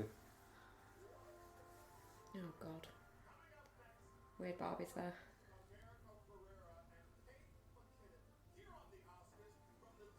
Kate McKinnon's going to do all the Kate McKinnon faces, all 3 of them that she can do. You really hate Kate McKinnon, don't you? She's a one-trick pony. And the problem is, her trick ain't that fucking fun. I'll be joined by the owner of the Oscar club now. We're going to meet Nuts. So far we've seen 12 awards given out. Four Things is in the top spot with 3 wins so far. Oppenheimer has won 2 awards and then 1 Oscar each for American Fiction and an acting reform. The Holdovers and the Return of David. We were just saying, So what are we thinking so far? It seems to be a bit skip-free, the Academy Awards so far. A bit what? Skip-free. Yeah. Which is kind of good. It seems to be licking along at a bit of a pace. Well, yeah. I kind of like that. I still haven't quite got my head around the fact that it started when it did. Yeah, I still haven't got my I still head feel around like the I'm fact playing that, catch-up. yeah, that we've got like only like what time did it say it's on until? 2? 2, so we've got like an hour or so. It is on a lot earlier than it usually is, isn't it? I feel like it is, yeah. I feel like, yeah.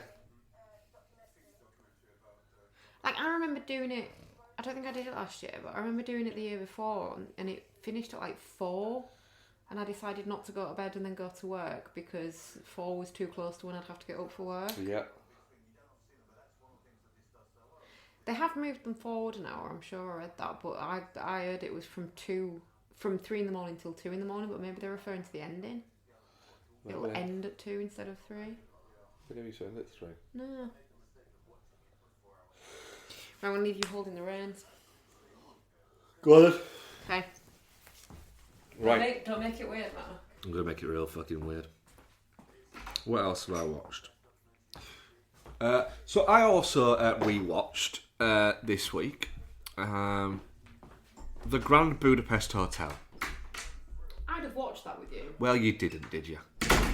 So yeah, I've watched The Grand Budapest Hotel. And of course, long-term listeners will know that I have an up and down relationship with Wes Anderson.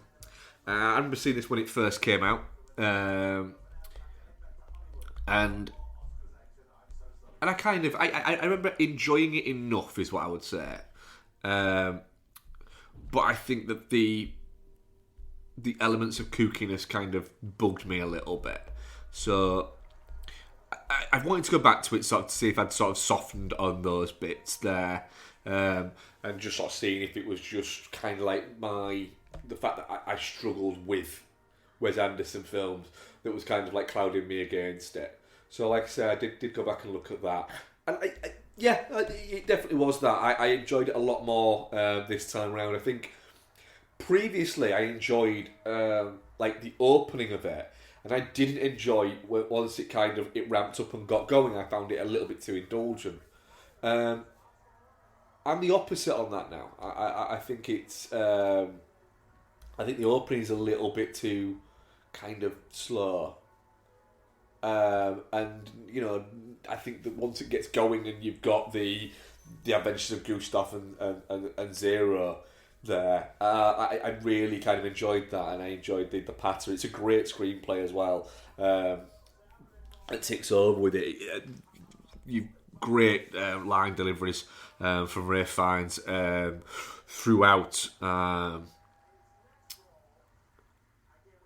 So I think it did win a bunch of Academy Awards. Actually, I think it might have actually won for best screenplay. I'm going to double check that now, since we are in.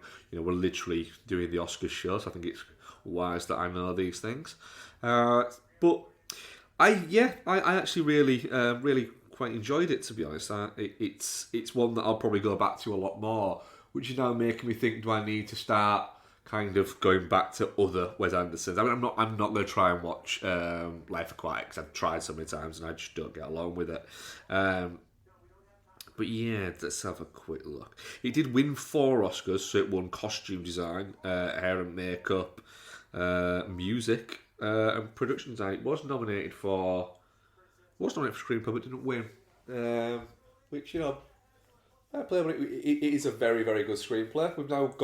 We're back there, and there's some form of skit going on. I'm not really sure what's going on.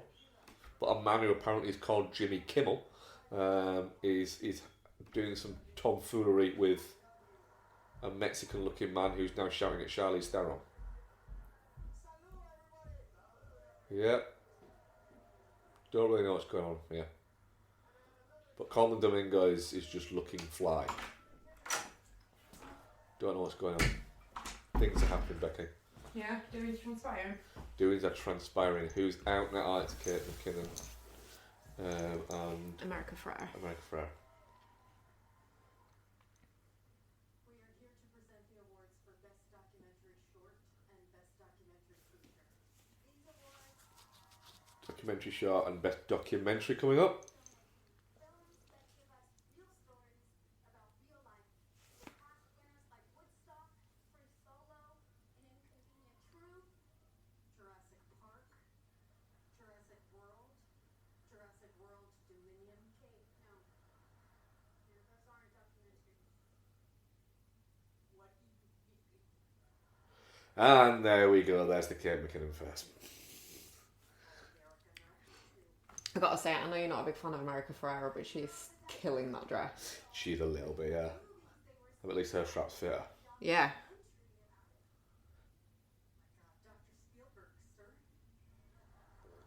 I mean, it's gotta be intentional. It's gotta be a sartorial choice with the Emily Blunt one. I don't know. Spielberg does not look impressed. Do you know why? Because this skit is bad. I'm fairly certain it's been done before as well. To whom have I been sending my tasteful nudes?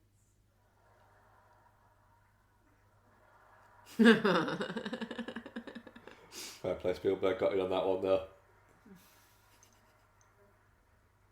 You're welcome.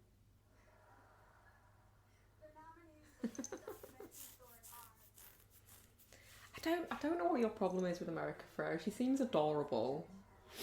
Do you know what my problem is with American Ferrera? Go on. Is she's a, you know, she's not an unpleasant on the eye woman, but she's not what would be considered to be stunning. Considered, I'm not saying she is. You've seen her in that dress, right? Considered. Yeah, she looks amazing. Right? But she's often played characters where part of her thing is that, you know, she's referred to as not looking conventionally beautiful or anything like that. And it kind of... But it Can't kind hold Ugly Betty but against her forever. But it's just the same thing a little bit in Superstar. And a little bit in Barbie. So there's a theme that runs through it. And it's a little bit like she's constantly wanting to be, you know, told, oh no, you're actually really hot. There's a little bit of that. And it's a bit like you're aching a little bit too much. Why is there a child? I just think she's... Why is there a child, Rebecca? Why is there a child? I don't know, maybe it's a short person. It's not a short person, it's a child. We've just completely disrespected this documentary short section. I don't even know what's one. The child won an Academy Award, I think. The Last Repair Shop.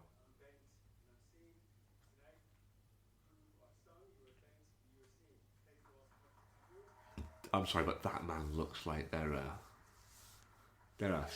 literal skeletons. Wait, the man that's talking? He looks No, okay. he looks fine. The other one. The other one whose parents wondered why the cats kept on dying. He does look a bit like that. If you were to tell me right now... He's definitely trapped a small animal in a fridge at the dump. Oh, without question. Yeah. Yeah. He's got a love egg in right now. Is that why he's smiling so much? And why he's so sweaty? Yeah. Yeah, he's got a love egg. He's just fucking on Reddit. He's just posted the password for it, and people right now are just hammering buzz. Come on.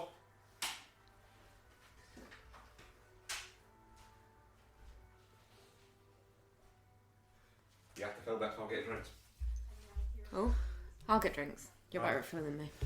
Right, so we've got best documentary. Or we win the People's President. Clearly says wine. That's what I said. The Eternal Memory. 4 daughters. and to kill a tiger. A literal tiger? 20 days in Mariupol.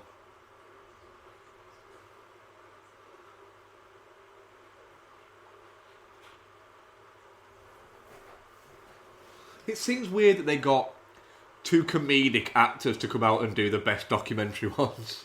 Yeah, It seems an odd choice.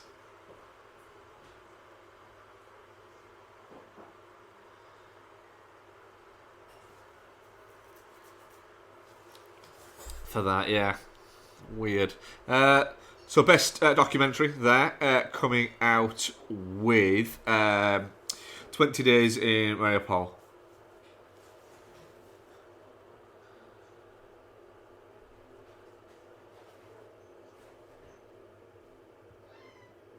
Documentary feature.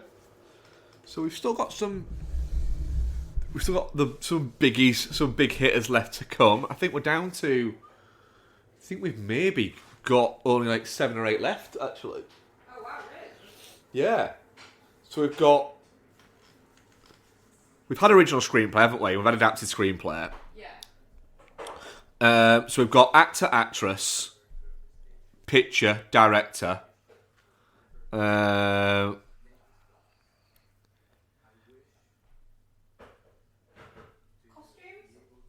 We've had costumes, scores to come, songs to come, cinematography, and that's it. Wow. Yeah, that's it. Some biggies to come.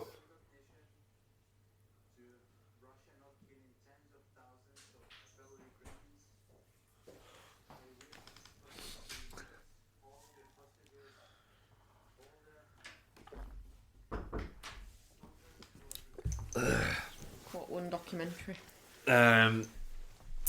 The 20 Days in Mariupol. Oh, okay. A documentary about the... Not the one about tiger murder then? No, I'm not talking about it. The one about the war in Ukraine. Ah. Yeah.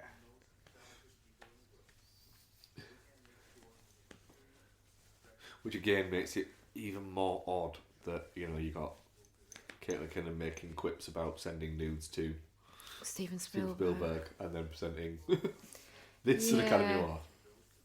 Yeah, it is an odd one, that. A comedian that can be relatively sensible and respectful, I could possibly get my head around them doing documentary, because they normally are about quite meaty stuff. But Kate McKinnon, who seems to have just no sense of occasional place. Yeah. Kate McKinnon will just Kate McKinnon. Yeah. Like, I don't mind her. I have nothing against her in the right setting, but I don't feel like this was it. No. Who's that? Is that Zendaya? Yeah. Aye. Oh, who's this? We've got another person. They've brought another person, I think, just to kind of like...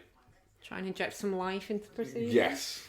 We're back at the ITV1 studios, where Jonathan Ross is just looking like he's regretting this. Who's that?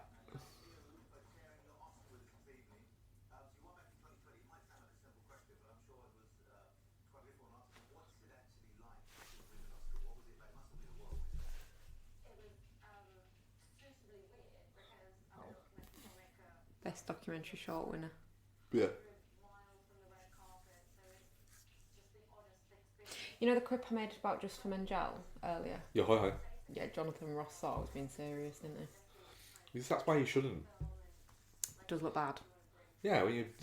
He looks like he's borrowed like Nick Cage's old hair. There's a possibility he just has. Yeah, maybe. He bought it at like a film props auction and he Yeah. decided to wear it.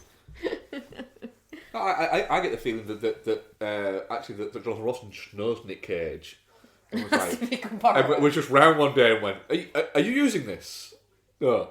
Can I borrow it? I've upgraded to one that looks a bit more like real hair. Yeah. Oh, can I borrow this one? Went to Turkey Do this you want weekend. to borrow one of the in-between ones like that look more realistic? No, this one's fine. Look right here. Just this. And have you got a prick stick or anything anywhere? See, this is why it's better to go a bit more dignified. Just like go with it, accept it. Yeah. Says me, who dyes my hair on a regular basis. Yeah, I guess. I don't know my beard. It's different for women though. If it was fully grey, I'd let it go grey. Yeah. It's just it's in like streaks. I'd end up looking like the Bride of fucking Frankenstein. You'd have to like let it all grow out, wouldn't you? It'd be a whole process. Yeah. Or you could just dye it grey. No, that's what I'd do. I'd get it bleached out, dyed grey, and then let it grow out grey. But it's not all grey. Like I say, Bride of Frankenstein. Go for it. You reckon? Yeah. Shall I like get it all marged as well, so it's like proper zigzag Bride of Frankenstein? I mean, a bit like that. Well, it's no fun then, is it? No.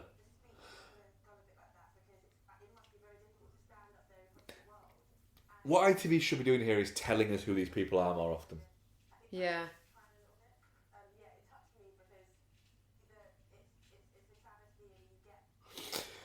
Oh, is she performative crying? I think she is a little bit. I think it's quite funny when you can clearly tell that they haven't actually watched the film. Because they just kind of say things that are really like blatantly obvious around them. Yeah, let's do that. Your studio's painful, Jonathan. It Let's really head back. is. That guy, the guy in the green jacket, has just given up fucking bothering even talking now. He just looks just fed up. Best Picture nominee, your favourite of the year? Nazis are bad, okay? Yeah. That's a bad here. Watch them turn out a light and lock some doors. Look, she's gardening, but look at the barbed wire on top of the wall. What's Yeah. going on behind there? Oh. You're such a dick.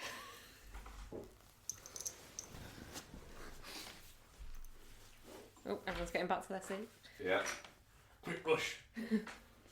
Fuck, I didn't get served in time. You'd think they just have people just bringing them out drinks. At least Zendaya's come as a person rather than just a shitty tin man. She has absolutely killed it on every red carpet, and you are fixating on the one that was weird. Because she fucked around and got found out.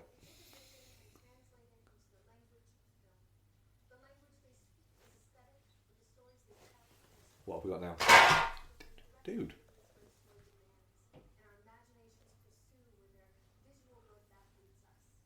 Is it cinematography? No, it's not that good anymore, babe. El Condo, yeah, it is. It's cinematography. So El Condo, Killer the Flower Moon, Maestro. Tell the speed in this would be, are they?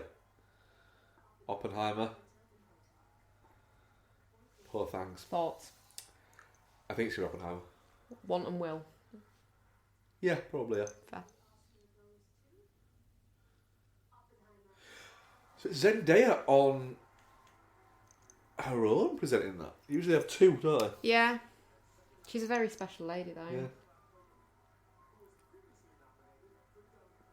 So is this Hoytland Hoytham's first?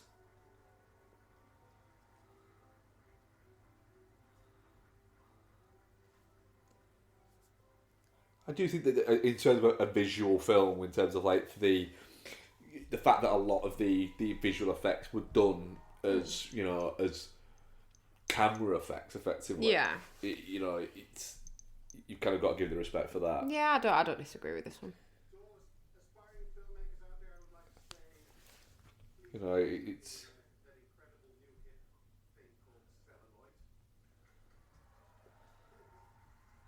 Oh, you can't put a joke in your fucking speech if you're not going to deliver it right. Did he fuck up a joke? He fumbled. Yeah, I mean, it's his second nomination, first one. Fair play to him. He's a very. I'm a huge fan of him as a DOP.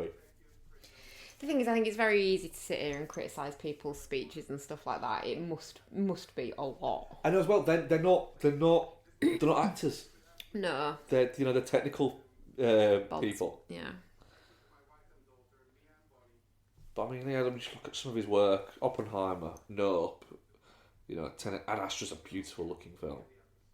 Those Capital One adverts he did. I mean, they weren't the shit ones.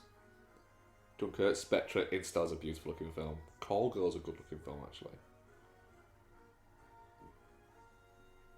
Yeah, fair play to him. Oh, dear me, that's a thigh split, isn't it? Who's that? It's the guy from Poor Things. Ow.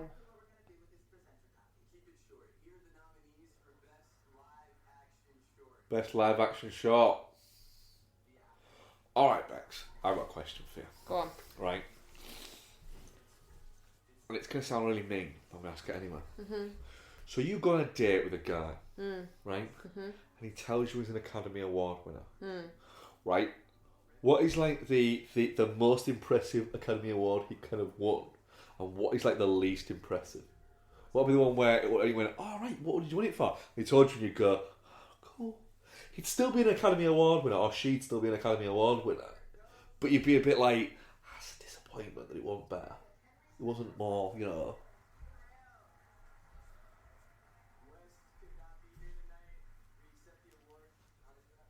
So Wes Anderson's just won the Academy Award.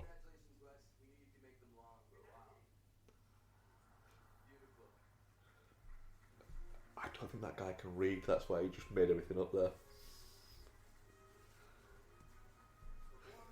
He's a bit of a brain teaser for this one, back. I mean, the real panty wetter would be best stunt, but it doesn't exist. Right, So I suppose like best picture. right. But really it's best stunt. The least impressive. We're getting the fire inside. This is the one from Cheetos.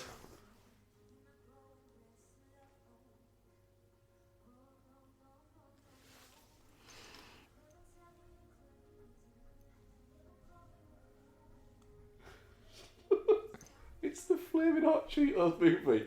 It's an Academy Award nominee. No, sorry, best director over best picture. Yeah. Probably best documentary short. Yeah. Because it they do is. it, you get the feeling that the person that won it would be a real neckbeard. Fair. I think that's it. Best animated short, I reckon they'd be quirky. I reckon they'd be probably really talented as well, because they'd probably be doing a lot of it on their own, because they're making short films with a view to making longer films and features in the future. Yeah, but for me it'd be different. I thought you'd say best documentary short. Whereas I'd be alright with best documentary short, because if it was a girl, she'd probably be a little bit, you know, aggressive. Yeah. Whereas my worst would be best animated short. Okay. Because they'd probably try to tell me that Adventure Time is really worth my time, and I'd be like, it's not. It's not, because I'm not 8. I mean, Adventure Time's fine. It's not. Oh my god! My, right. my alarm that I set for my nap has just gone off. Slight sidebar for a second. Well, Anyone out there that used to watch He-Man as a kid and liked it, watch the Masters of the Universe series written by Kevin Smith on Netflix. It is nostalgia. who's that? Why do I recognise that guy, but I don't know who it is? I don't know. Yeah, Masters of the Universe. It's great. Is it? Yeah. Like legit, fucking hell, the guy, the He looks pissed off. green jacket guy now looks like he is refusing to talk. He's turned his back on them all. He literally has. He's turned his back. He's got his arms folded and his legs crossed away from them, and just looks just fucked off.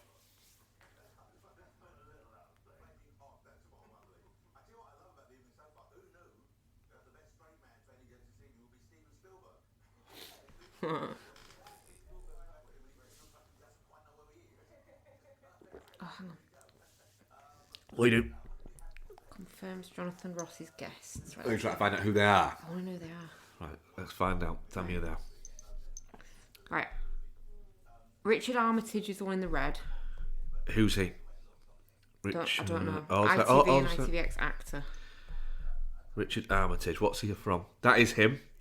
He is in. We're going to find out what these people are in. What films has he been in? He has been in Into the Storm. We watched that. Ocean's 8. I mean, to be fair, he plays Thorin Oakenshield in the Hobbit movies. That's probably the biggest thing he's been in. I saw one of them. Spooks. Right, okay, who else we got? Ben Bailey. Is this guy? Ben Bailey Smith. I don't know. There's no pictures, Mark. Ben Bailey. Smith. Ben Bailey Smith. Yeah, Yes. that's him. Right. We found out who this guy is. Wait, is that him? Yeah. Yeah? Yeah, he's a Doc Brown, the rapper. Filmography. Nope.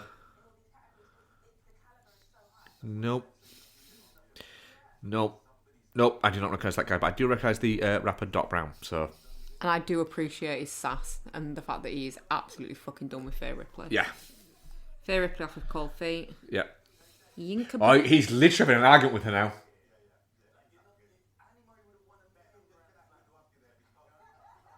He's literally he just he keeps fucking rolling his eyes at her.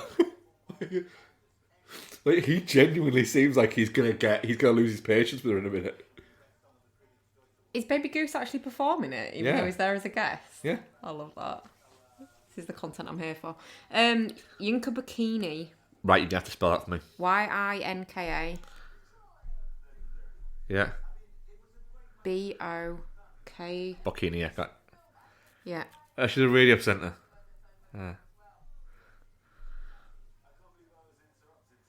She presents Capital One on BBC Radio 1. Fuck me.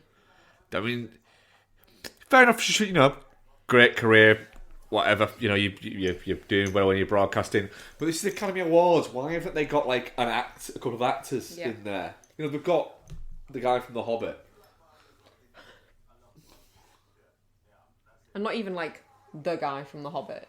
Not A guy from The Hobbit. A guy from The Hobbit. Who turned them down? Do you know what the best I've ever had seen on one of these things was? What? Years ago, one of the ones that me and Ian covered, they had Colin Salmon on it. Nice. And honestly, he was fucking great because he'd watched like loads of the movies. But he had the humility to admit occasionally, well, actually, I haven't seen this one. Yeah. He didn't just like pretend. Like these guys have pretended they've seen every single movie. Yeah.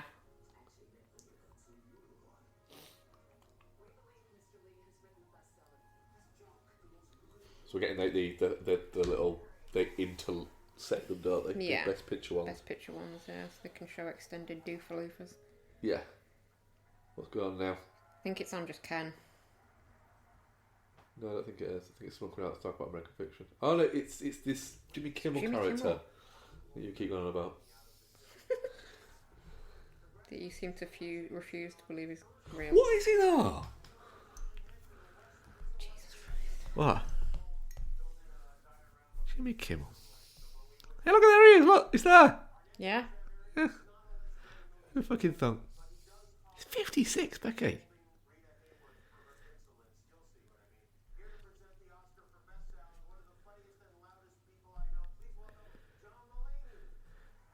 Best Jesus. sound. He's been presenting Jimmy Kimmel Live for like 20 years. You'd think people have heard of him by now. Told him I fucking knew who he was. Kind of. Who is John Mulaney? He's a comedian and he's married to Olivia Munn. Oh, fair play.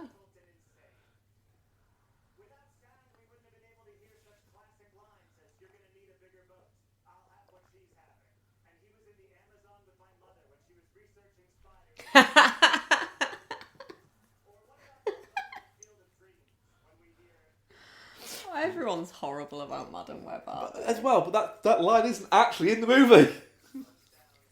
That line out of context, any line out of context is going to sound stupid. Yeah. Just don't fuck with Dakota Johnson. No. She evidently regrets doing it though. But at least you have the fucking balls to go out and do like the press tour and everything. Because nobody else in the movie did. But she's been very, very, very clear about the fact that the movie she signed on for was not the movie that got made. Like, she has been at pains to point that out. Right, but also as well, Dakota Johnson does do that. Like, people saying, oh, she's only being like that because it's a movie she doesn't like. No, she's like that every press tour she does. Yeah, zero fucks given. Yeah. Return to the field. I'd love Field of Dreams. That should win Best Picture. Though they'll probably go with one of this year's. Here are the nominees for serious sound. Yeah, Don't applaud that. That was bad. That was a bad joke. That was a bad joke. Sound, zone of interest.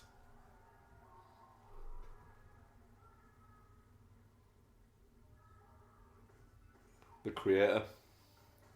Oh! Man's face got shot off. Ooh. Mission Impossible Dead Reckoning Part Uno. This is a weak category so far. I don't know, I heard all these movies. Oppenheimer's going to be best sound. Yeah, I might should. Yeah. He does innovative stuff with it. Yeah, it's the only one that's doing anything with the sound. Rather than it just Maestro, being there. I mean, but the problem is, I get it's best sound, but it's using music as a sound cue. So I think it is going to be Oppenheimer. Oh, Oh wow. that is a bit of a... Obviously, you guys can't hear what's going on the television. Zone of Interest just won Best Sound. Are you interested? No.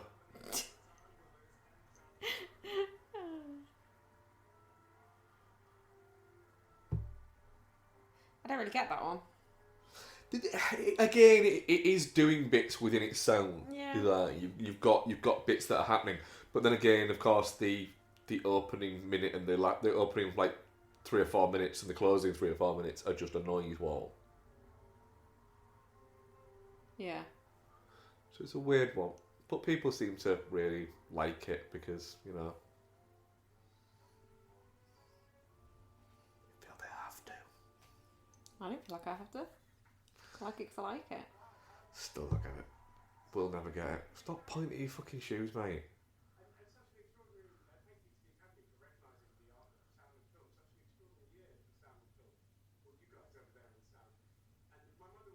Do you reckon, when they got there, someone in the Oscars thing was like, "Oh, we'll launder your suit for you real quick to all of the male guests and put it on too high," and that's why no one suits fit.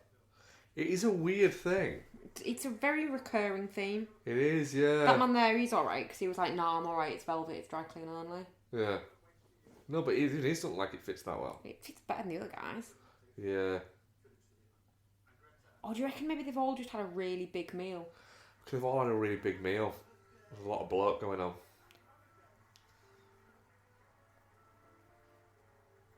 Fair play. That guy looks really happy with the fact that he's won an Academy Award. But it is very much like the majority of the women that have been on have looked stunning. And the men just are wearing ill-fitted suits. What are we getting now? Oh, Ryan Gosling's about to perform I'm Just Ken from the stand.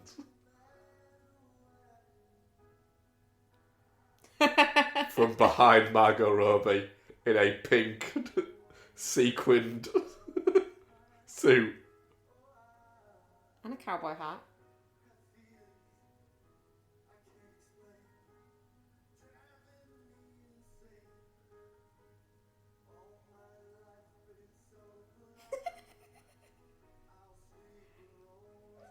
Oh, alright, fair enough, this is.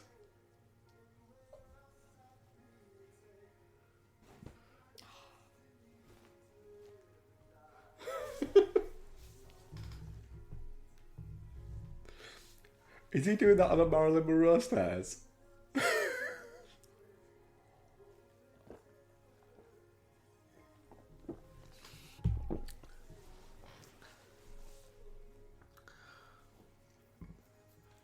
I love how hard he's leaned into this. Yep. Just in general, the role in general. The fact as well that he hasn't won an Academy Award for it and he's still fucking going for it. He should have got Best Supporting.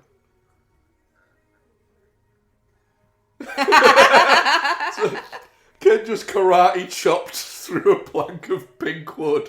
And another one. Oh, Oh, it's wow. like Ken. It's the Kens. It's the actual Kens are there.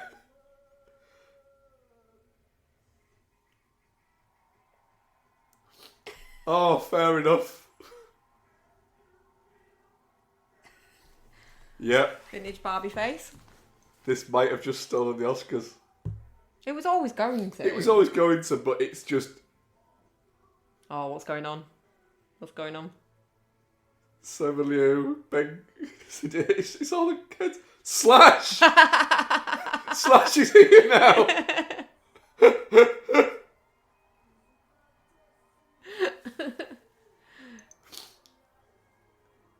Oh, fucking hell. Oh, this is beautiful.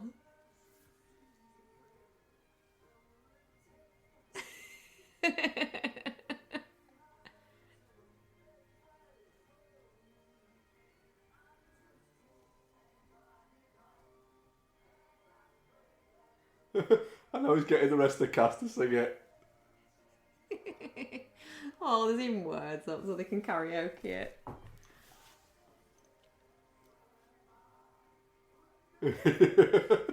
Emma Stone involved now.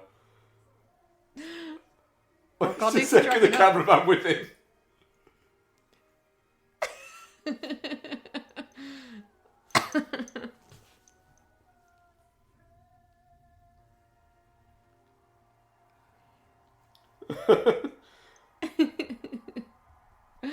Oh, that was weird. Oh, well played.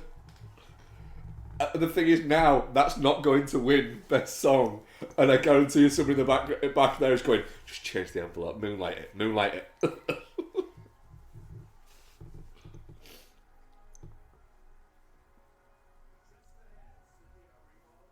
That was wonderful. Steven Spielberg's presenting Best Director. Welcome back. Now that's what we call a moment. And what a performance from Ryan Gosling and all the Kens. Still finding out who finally got Ken from Barbie, which has won the Oscar for original song. Next, but first, Do you really think he won't? No, well. It will be, what's the name? Billie Eilish, what's that? That's ridiculous. A song that no one remembers from the song versus one that's a central fucking piece in it. Yep.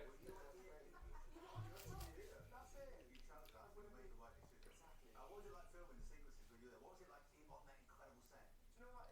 It was brilliant. It was really good fun. It was a little pinch me moment. As a little boy, always wanted to grow up and dance, and yeah, just 3 days was wonderful. And just the whole community, the vibe, didn't feel like work. Right, I'm going to let you just... You've got to keep it until I need to go to the bathroom. No, that's not loud. You have to do. Gotta hold it. Just talk. Just talk. People are too tired by now, aren't they? They're not listening to it like right now, you know that, right?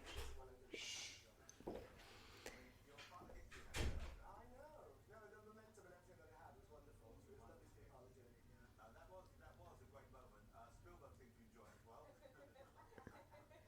What about the other awards you've had so far? What do you think so far of the ones that we've just watched? What are the kind of high points for you?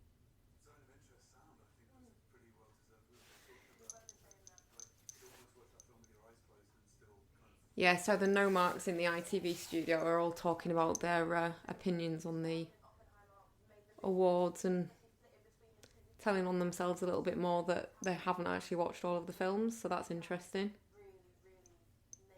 Bit of a deer in headlights moment going on for that girl. And it was just so English. They're just sort of talking over each other. He's got very white shoes on. Oh, God. Mother's Day in America. But I have to say that one had to win.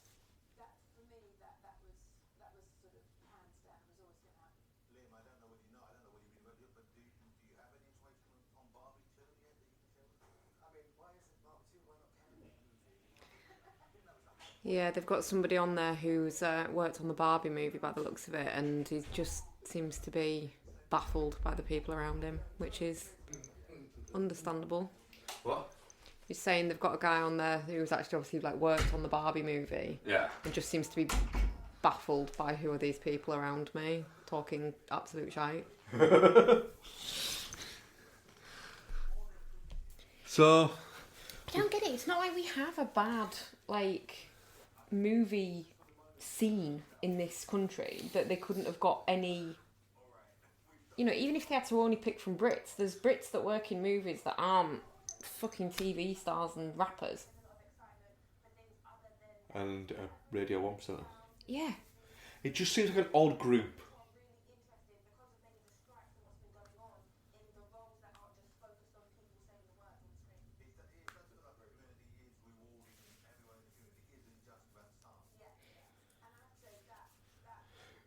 Even Jonathan Ross looks a little bit disappointed with the discourse. Like, he's not a man that doesn't know about films. No, he's not. And he can talk quite intelligently about it isn't films. really interested to talk about films. I mean, It's just he's not got the...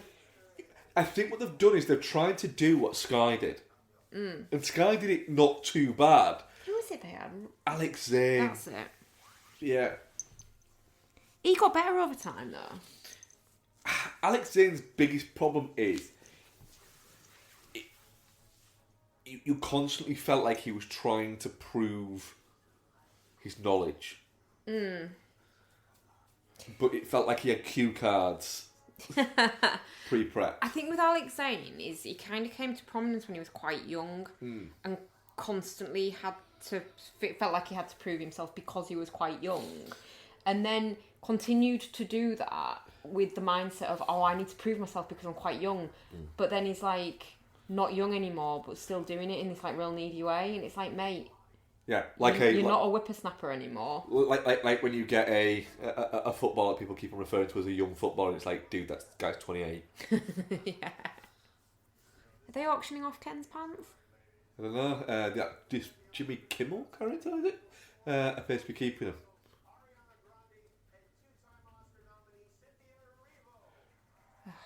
God. Ariana Grande. We're having a wicked moment. Oh, are they in the Wicked movie? Yes. So they're going to present best song. Or best song, yeah, probably. It looks like best song. Oh, fucking hell.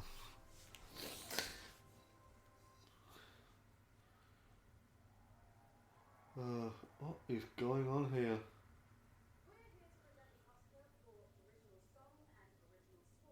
Good Lord. What? What the fuck is she on? Ariana Grande can't stop blinking and twitching, can she? Here. No. And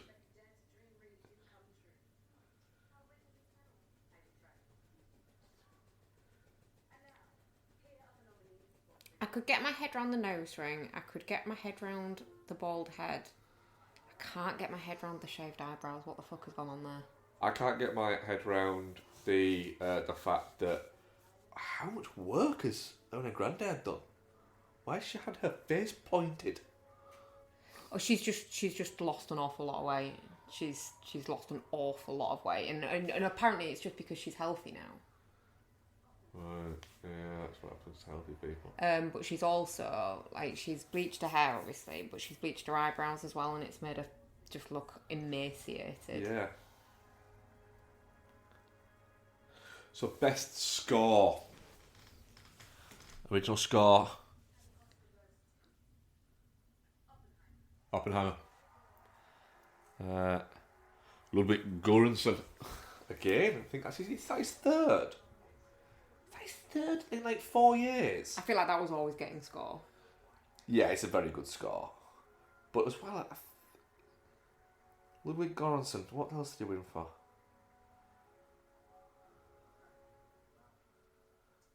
So, yeah, he won for Black Panther. So it's his second.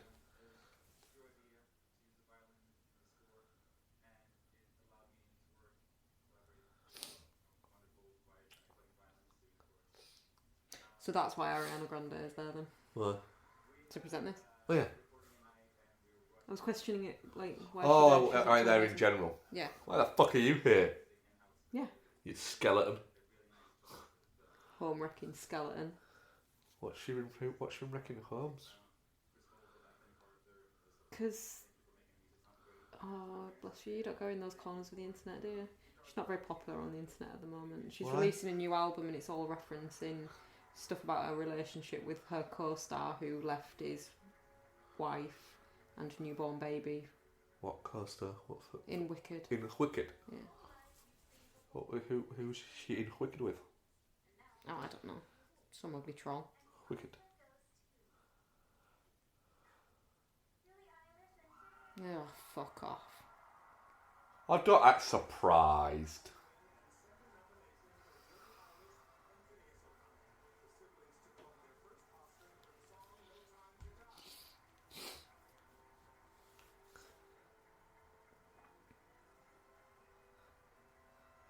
The faux surprisedness is a little bit annoying here.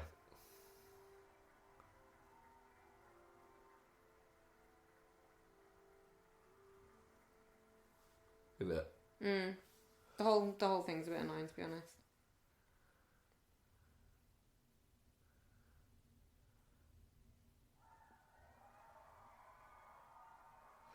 I don't get it. I genuinely don't get it. I like we heard the song like an hour and a half ago, and I genuinely can't remember it. No.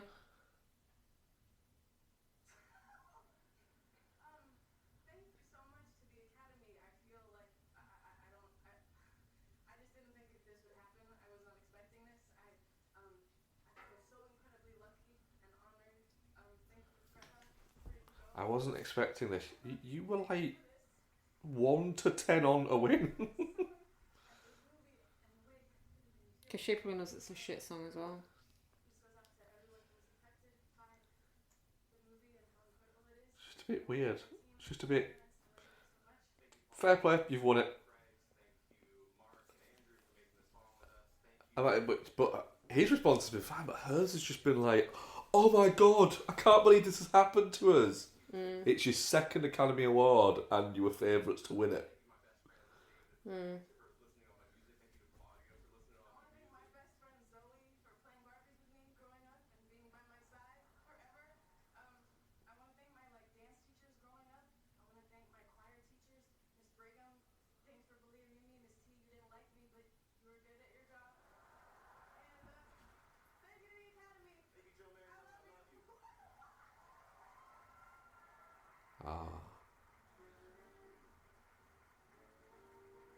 That was really... How disappointing. Yep, so what we've got next? So we've still got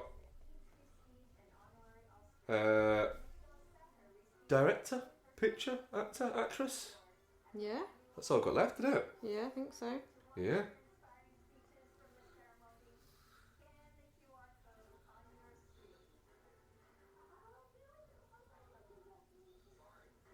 That was disrespectful. Just fucking wait.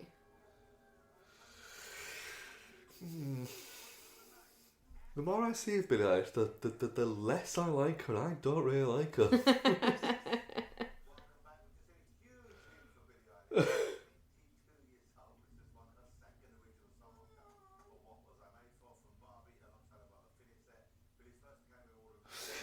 So, right. It's a title song. It's a song that goes on the credits. Should a song, does it have to be used within the movie? Or, doesn't have to be like I'm Just Kidding, it has to be used as part of the movie. But should it have to be used within the movie, rather than at the end of the movie? I think it depends on the movie. If it's a musical, Yeah. I think it should be one that's part of the movie. Right. If But if it's not a musical, let's say, then no, I think that's fine for it to be a title of the credits, because Yeah. it might not that particular a film might not fit having a song over it. Yeah. That's fair. All right, that's fair. Yeah, I can agree with that.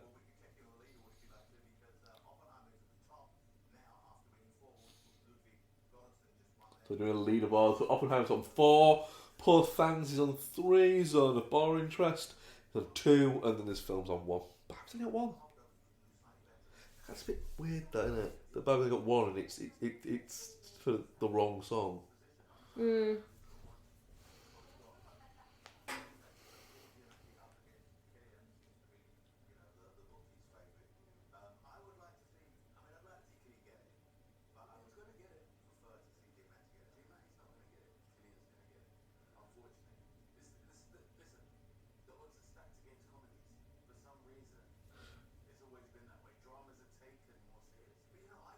Yeah, weird. The rapper's the only one out of them that talks any sense. He seems to be very annoyed about the fact that comedies aren't getting recognised.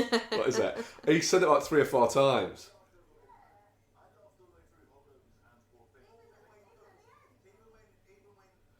I just like the fact he's arguing with everybody.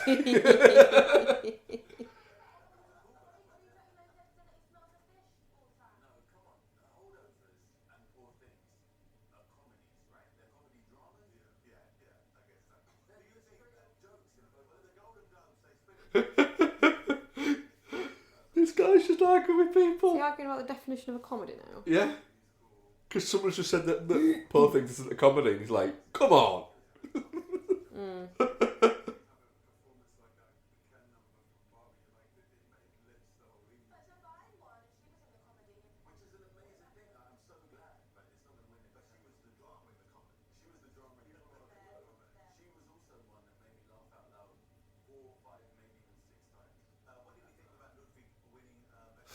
This is just, it's Descended. it has, hasn't it? Do you know what is amusing? What? If you look, he's got like 3 drinks on the go, and they're all like empty next to him. I think he's been pounding down on the fucking champagne. Nice. And for a movie being about a bomb, essentially, it wasn't too loud. Because you know that the crash I'm fairly sure that is it Richard Armitage you said his name was? Did What? you just say what I quite liked about Oppenheimer was for a film about a bomb, it wasn't too loud. I don't know. She did. I'm fairly sure that actor man that was in the Hobbit movies. Thorin Oakenshield. Yeah. I think his footwear is from Primark. Classy guy. I mean, fair enough, but it's just a little bit like, you know, Not wrong with Primark. there's a lot more in Primark. I work there. What's going on now?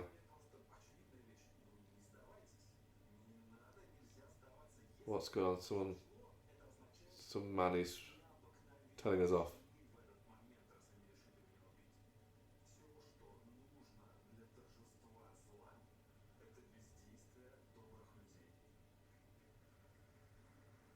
Oh, I think it's the in memoriam bit. Oh, we're gonna fucking miss.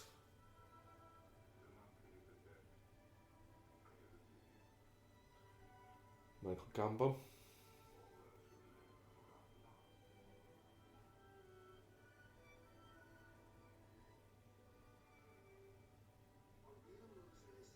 It's an orchestral version of Time to Say Goodbye. Yeah. Feels a little bit on the nose, doesn't it? Yeah.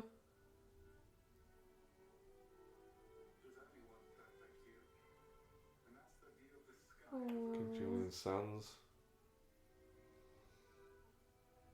That's Horrible. yeah.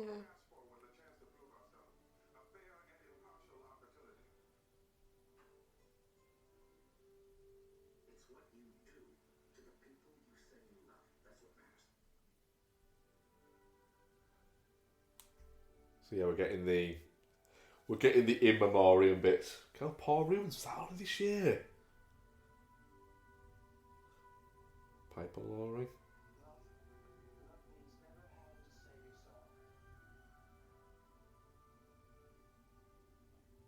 Some of these feel like it was like a long time ago.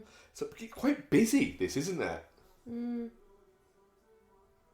So you've got them doing an orchestral version of Time to Say Goodbye while people are dancing, and then the actual visuals of what's going on and just keep popping up on different screens. Yeah. Feels like someone's maybe gone a little bit. I think whoever's decided what to do for this has forgotten what the actual point of this section is. I don't want to watch these men singing. Yeah. And that's now what we're getting. We're getting a performance of a piece.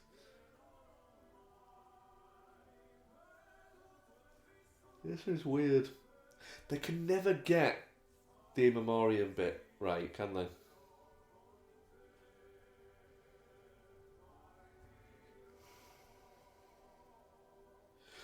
But I like it, the fact that they're doing a lot of sort of like behind the scenes people that passed as well this time,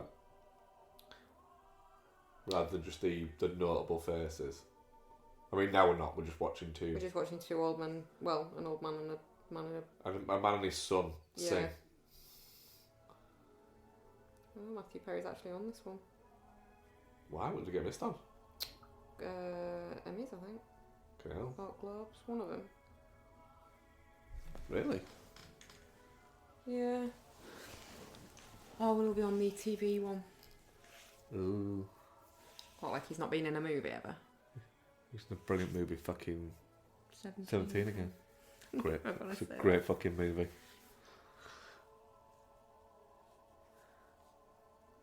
The Julian Sands thing's really fucking sad, isn't it? Fucking Carl Weathers, man. Look at that fucking guy.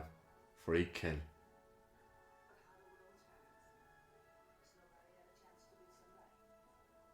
Ah, well done, Tina Turner, for fucking using Beyond the Thunderdome.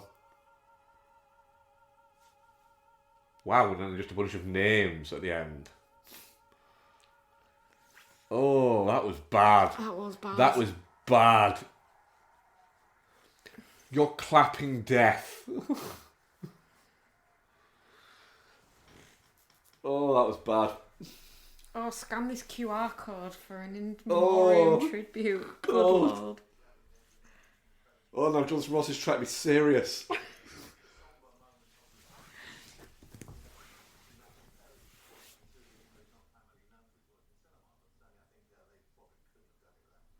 He was in loads of movies. Yeah. Such a huge part of popular culture sort of transcends TV, for instance, doesn't it? Yeah. It's a good reminder of like how well I think this particular ceremony has gone. That they nailed the in memoriam. They didn't nail They it. didn't no. nail the in memoriam. They They did. fucked it. They fucked it. It's been a good show so far, I think, though. It's Yeah. been snappy. There's been less skits. Yeah. That Jimmy Kimmel man, he's going to go far. He's already gone quite far, Mark. It's been I just think that people might get to know him. You reckon? Yeah. From this. From this. That he's presented before. Has he? Pretty sure, yeah. I don't think he has. But yeah, he's going to do alright. Yeah. Yeah.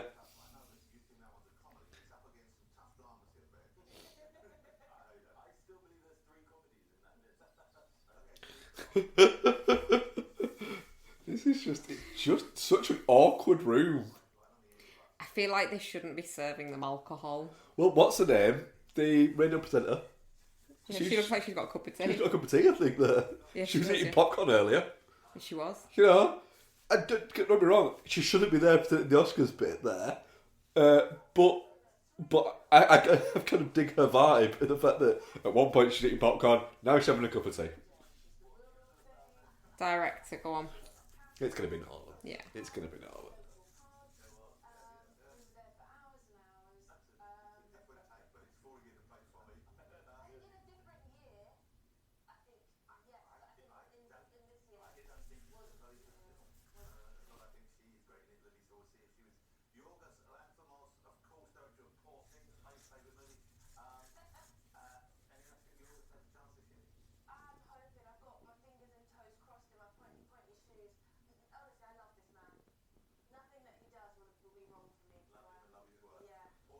Well, I wouldn't say that about people. No, that's a dangerous statement. That's a dangerous statement to make there. All Yogi Boy, I've not always got on with his movies, but anytime you see him interviewing and anything like that, he does come across as just a really nice, quite sweet guy. Can't say anything he does. Oh no, yeah, that yeah. That's just... jinxing it. It is, yeah. Yeah. That's almost like casting him in a Poirot movie. It is almost like casting him in a Poirot movie. What's going on now? Lead actor. Sounds about to go. It's you, Jimmy Kimmel man again. Stop it. It's about to get you to go and make my sleepy drink. Gonna sound weird on a podcast, that isn't it? There's no date rape, people. That I know of. We don't date. Or rape. For fuck's sake. Did we just high five rape? No, we can't. Not. not been dating? I don't know.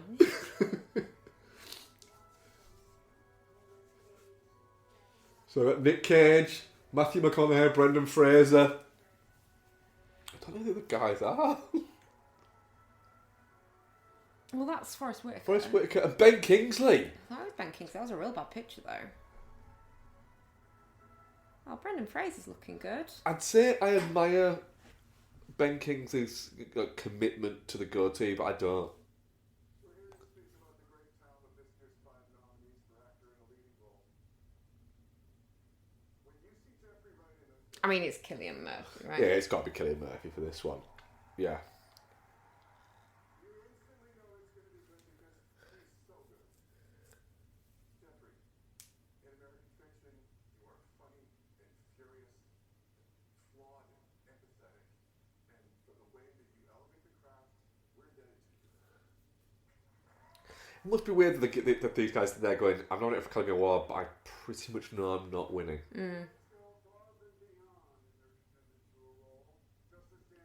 Nick Cage looks like Why he's does made... everyone look like a corpse? Nick Cage looks like he's made of parts of Nick Cage. That makeup's so bad, though. He's like grey. What is going on? Why does he not look like Nick Cage? The eyes are wrong. They've got the eyes wrong. That is not Nick Cage.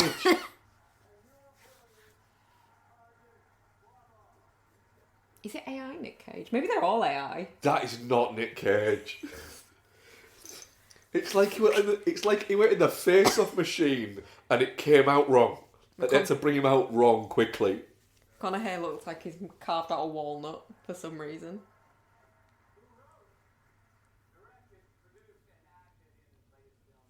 Has Bradley Cooper brought his mum again?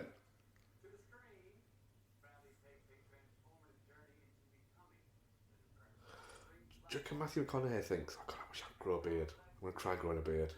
He just can't grow a beard, can he? Patchy as fuck, isn't it? It's patchy as fuck. It's almost like a girl's beard, isn't it, Mark? It's not.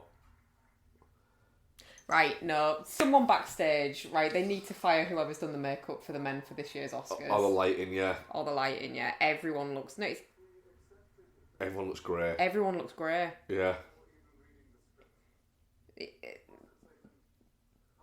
Everyone's got cheekbones you could fucking slice cheese on. Everyone's got eye bags for days. Yep.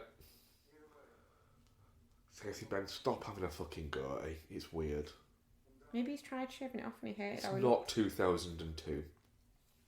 Maybe he can't grow a proper beard either. He can, though.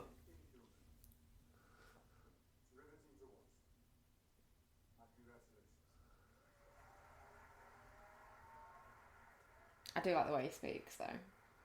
He's got a good voice. Whoa!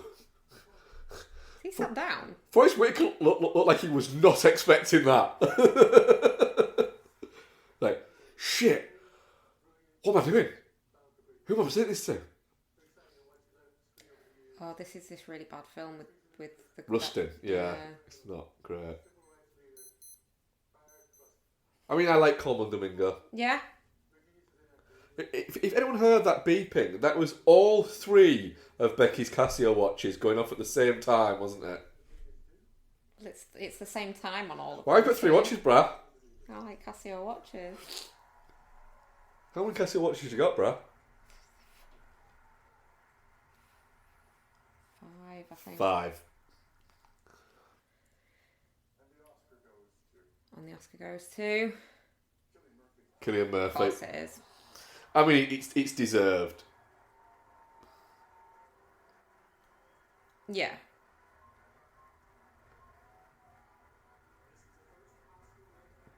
That's not fucking supposed to be like that.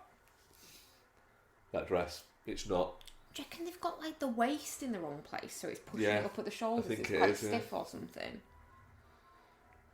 She's a wealthy woman. She could afford to get a dress tailored properly. Yeah, no, I reckon she's told him that she's taller than she is.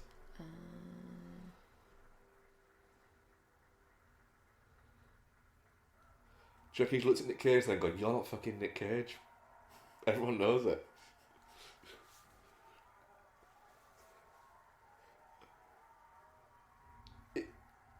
He looks like he was kind of half expecting this, but he's still amazed by it. wildest, most exhilarating, most creatively satisfying journey you've taken me on over the last 20 years. I owe you more than I can say. Thank you so much. Every single crew member, every single cast member on Oppenheimer, you guys carried me through. All my fellow nominees, I remain in awe of you guys, truly. I want to thank my incredible team. Big shout out to Craig Banky, Brendan Murphy,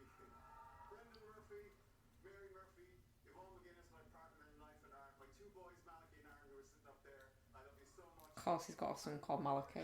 It's the Irishest Irishman ever.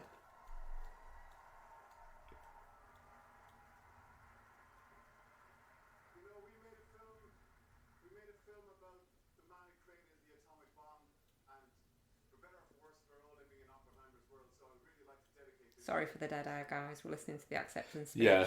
Well, it's the first acceptance speech I think we've listened to there. Yeah. He's getting a proper standing ovation as well. That one, yeah, that is deserved. Yeah. And his suit looked like it fit. So, fair play, Killian. Oh, best director, Steven Spielberg. So Spielberg's coming out. I mean, it's going to be Oppenheimer, isn't it? It is. It is. And it should be as well. It's an incredible feat. And to do that movie with zero computer generated effects is incredible. I agree for director, I think. Think about where we are going. We are so fortunate that this has been a great and eclectic year for movies and a tribute to all the places. Do I think what's really hard about having a beard? What? If you get weird coloration. What do you mean? Like, he's got, like, a strip under his lip, his bottom lip, that's whiter than the rest of his beard, so it looks odd. Yeah, you just got to kind of roll with it. Mine just gets greyer and greyer as the years go by. Silver fox at you, babe. I mean, it's getting more silver than it is black, isn't it? There we go. Of course. Christopher Nolan. I mean, it's his first Oscar.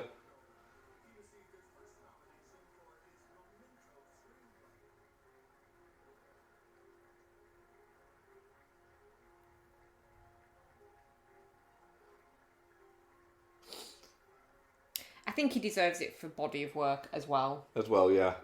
You know, it's a well-directed movie, but it's nowhere near the top of his work for me. But body of work-wise, he also deserves it. Do you know what I always like about when Scorsese's nominated with somebody else? Why? He always looks like happier that somebody else has won it than he's won it. Yeah. Studios, Don Langley, thank you for seeing the potential in this. Kai Bird and Martin Sherman, thank you for the 25 years you put into the book. Did you see him talking about the Fast and Furious movies? Nolan? Yeah. No. He was talking about how much he enjoys the Fast and Furious movies and thinks they're great movies.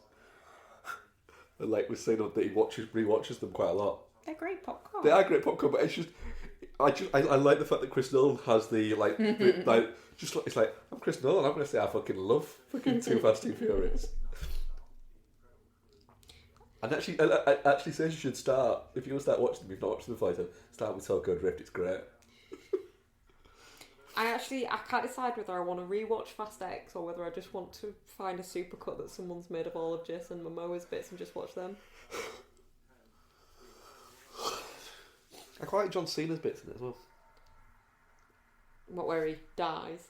Producer of all our films and all our children, I love you. and to the Academy, just to say, movies are just a little bit over 100 years old. I mean, imagine being there 100 years into painting or theatre. We don't know where this incredible journey is going from here, but to know that you think that I'm a meaningful part of it means the world to me. Thank you very much. Aww. Good speech. Yeah. The fact that so many people who even people who've not not worked with him just seem like really happy for him.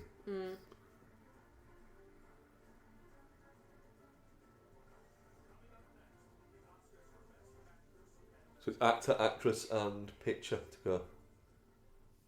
No, mate, we've just had actor. Oh, no, that's yeah. So it's actress and picture then. Crazy. Do you remember that year when they did actor after picture because they thought that what's it was going to win it, and he didn't. It's weird. That was awkward as fuck. It was, wasn't it? Yeah. And Anthony Hopkins wasn't even there. God, Do yeah. you remember when they made a sequel to that movie Yeah. called Sun, starring Hugh Jackman, and it came out like over a year ago and nobody's watched it? For 8 nominations, if he didn't get this one, I would wonder what the Academy would actually like him to do. So I decided, because you know, he's really pushing the boundaries of what it means to be a director, especially with the length of this movie as well. So I'm really glad this was the one. It's interesting that his work is always kind of authentically his. You know what I mean? So not Right, I'm gonna need to go to the bathroom again. So you need to film. What was it called? The Sun. That was it. The Wasn't it? Sun, yeah. I just said that. What was the sequel called? Oh, The Sun was the sequel. Wasn't it? First one was the father, wasn't it? Yeah. And there was going to be a third one of like the Holy Ghost, wasn't there? All right. And yeah, and then just no one went to watch the Sun.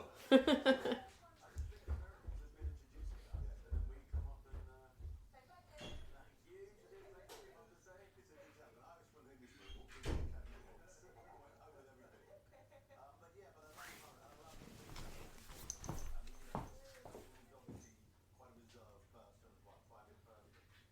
To see that joy. It was gorgeous. I thought both Best Pictures were really, really lovely, really from the heart. Right. So actress and director. Picture to go. So we've got Annette Bening, Lily Gladstone, Sandra Hüller, Carey Mulligan, Emma Stone. That guy is going places, and he's worked with Chris Nolan so many times now.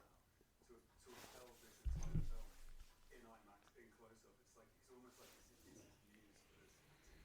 And like I think to use that moment to point out to the audience as well, just where it's made by and what that film's about. So like remind us of people because that's one of the faults I had with the film is that it sort of lionized Batman in a way that really fulfills the redemption that he was going for. But just absolutely filmmaking and throwing the audience and actually seeing it It's just saying we've got the obviously best actress will be next because it'll be best picture Yes. last. So, what are your thoughts? I think it's going to be Emma Stone. Do you reckon? Yeah. Yeah. To be fair, I wouldn't. I think it's going to be Emma Stone. I wouldn't be annoyed if it was Lily Gladstone. My problem is with the Lily Gladstone one is it's not a leading lady perform. It's not a leading role performance. It's not. supporting. Yeah. So who have we got here? Sally Field, Jennifer Lawrence, Michelle Yeoh, Charlize Theron, and Jessica Lange. Nice. They brought a lot of sparkly, haven't they? Got to be sparkly at the Oscars, I reckon.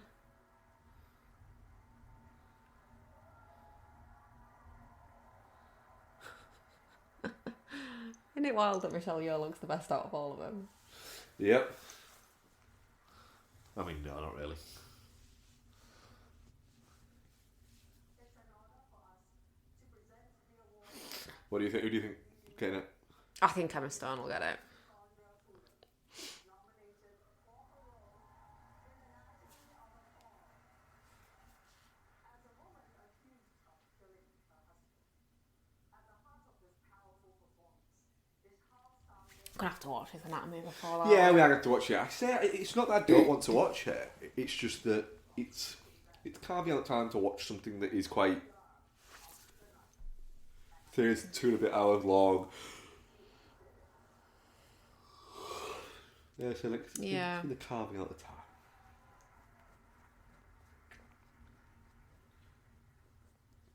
curious as a puppy and hungry as a bear.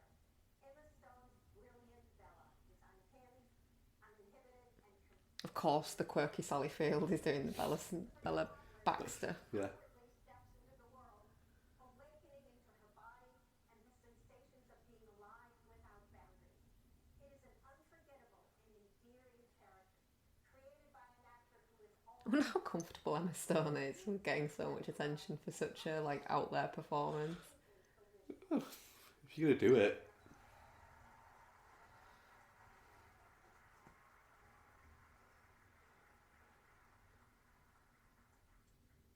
Lily, you are the soul of Killers of the Flower Moon. Every second of your performance as Molly Burkhart is imbued with the plight, resilience, and spirit of the Osage people.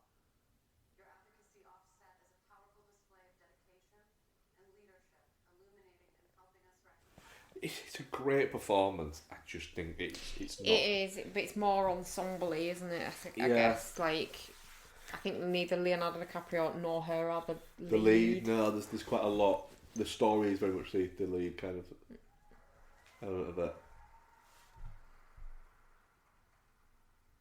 I've never been stung by a jellyfish. But seeing you endure I thought that was going to be it. Do you know what I will say? What? This trend of thicker eyebrows has really done a lot of women dirty, hasn't it? Why? It's not a good look on a lot of faces. Who meaning Charlize Theron? And Emma Stone as well. I think it doesn't do her any favours. It's too heavy, especially if you dye your hair significantly lighter than your natural hair colour. Yeah.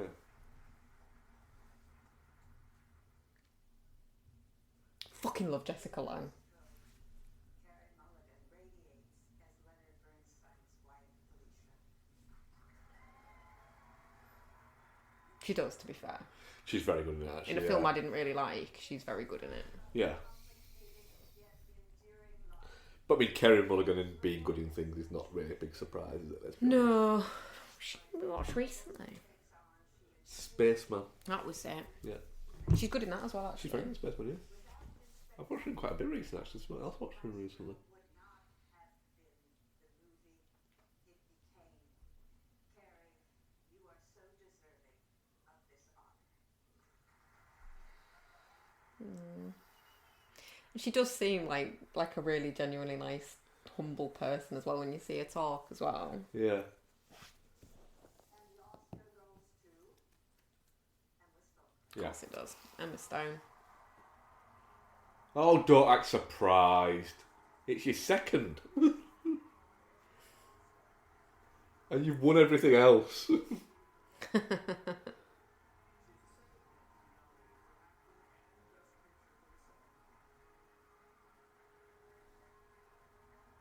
Thoroughly deserved. It's a you know, It's a great It's a performance. great and performance. She fully... I don't think it's anyone I haven't seen in that now. There. I think as well, it's... I hate it when people say it, but it's a brave performance as well. And God, she fully yeah. commits to it. So it's like...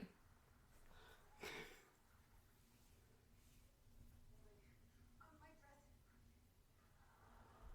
I think it happened during I'm Just Ken. I'm pretty sure. Oh boy, this is really overwhelming. Sorry, okay.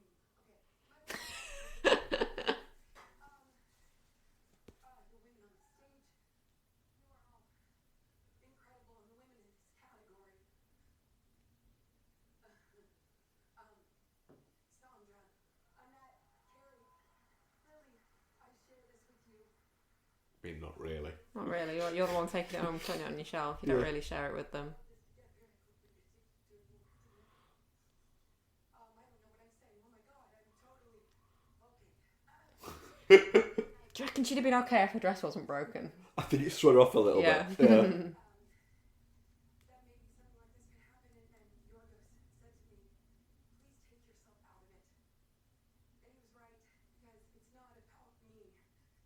It's about a team that came together to make something greater than the sum of its parts.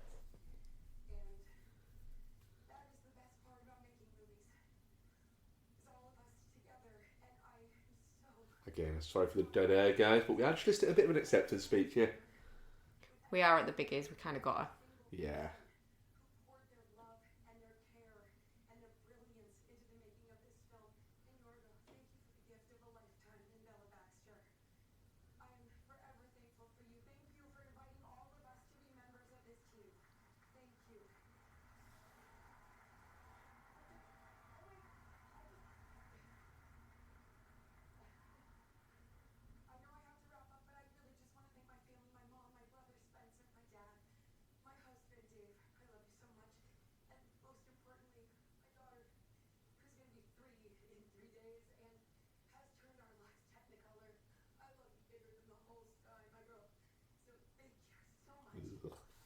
like her less now.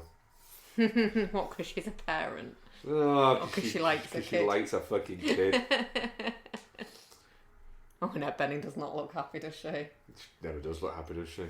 You made a shit film with a performance as a shit woman.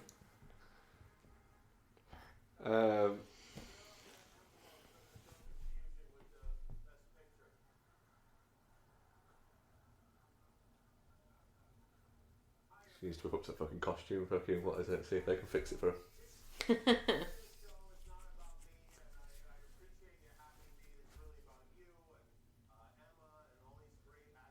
So yeah, this Jimmy Kimmel fella's going on about things again now. Oh, you're a delightful idiot. Oh, I'm just saying he's milking his moment a little bit now, eh? Yeah. No, he's starting to milk it a little bit now. I Is think. he? Yeah. Can see why he's not quite made it. His opening was that of a less than average person trying too hard to be something which he is not and never can be. Get rid of Kimmel and perhaps replace him with another washed up but cheap ABC talent, George Slophanopoulos. He would make everybody on stage look bigger. Is he not? Is he genuinely reading like tweets by himself now?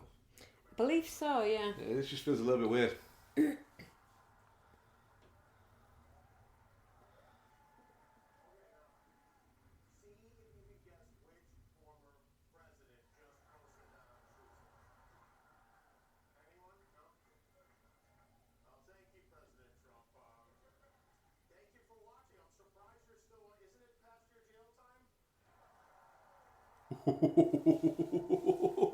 He loves taking the piss out of Trump.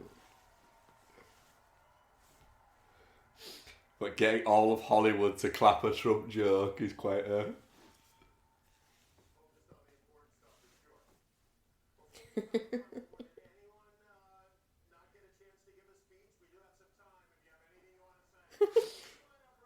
Is he killing time while she gets her dress fixed? What's going on? I don't know.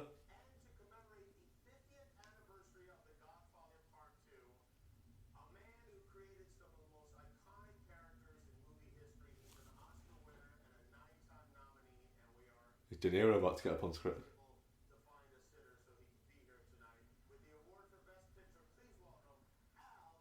Al Pacino's there! Wow! Oh, this is a man who's notorious for ill-fitting suits. Yeah.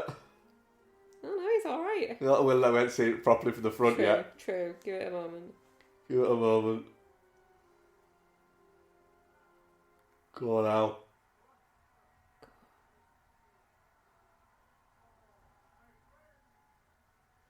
Why does De Niro always look so angry with everything? He really does, doesn't he?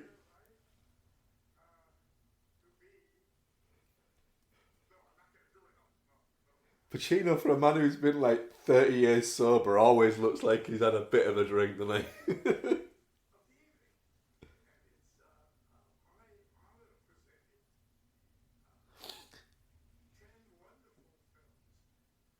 So, we're not really sure why Pacino's there. He's just there to present Best Picture, isn't he? It's Al Pacino. Is Al Pacino presenting Best Picture? I think so. Called his mate Jimmy, said, Jimmy, hook me up. Yeah? I'm not nominated or anything, but I want to be there. Yeah. Get me presented. Was Jimmy like his accountant or something like that? Best Picture.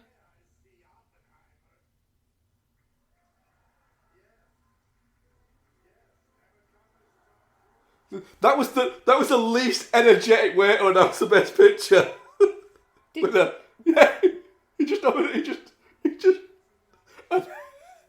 He just announced it by literally opening it and reading it. oh. Why don't they do drum rolls? So yeah, that was the most low energy. It was, yeah. So for anyone who's not seen this, literally Pacino just opens it midway through a different conversation he appears to be having with himself and just Yeah. goes, "Yeah, Oppenheimer." That would appear the entire fucking cast and crew are going up on stage. Producers, isn't it? Florence Pugh, producer, is she? Is Florence Pugh there? Yeah. Is she? Emily Blunt, she's up there. Is she? Yeah, in a bad dress. Oh yeah. Oh yeah, Pugh is there. Pew pew. of course, Pacino worked with. No, didn't he? Yeah. Oh, Insomnia. Good film, Insomnia. It is good film. Is Cillian Murphy short or Yeah, is he is Florence quite short. Pugh tall? No, he's quite sharp. Josh Hartnett's up there just going, I'm in an Oscar-winning fucking movie. That's wild, isn't it? Yeah. Look at me. All tall and stuff. Yeah, Oscar-winning movie. Remember that time when I made that film about that guy who was a hairdresser?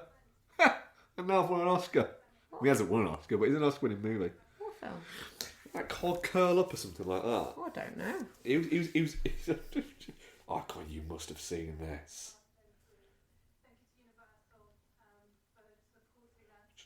Yeah, Josh Hartnett was in a... Let me find out what it was called. I'll always love him most for classic of the genre faculty. Blow Dry it was called. Blow Dry.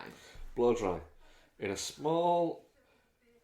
2000, a small town hosts the British Hairdressing Championship where a former two-time winner, his son, his runaway wife and his runaway wife's lady lover reside. Ooh. Yeah. Stars Josh Hartnett, Alan Rickman, Natasha Richardson, Rachel Lee Cook, Bill Nye.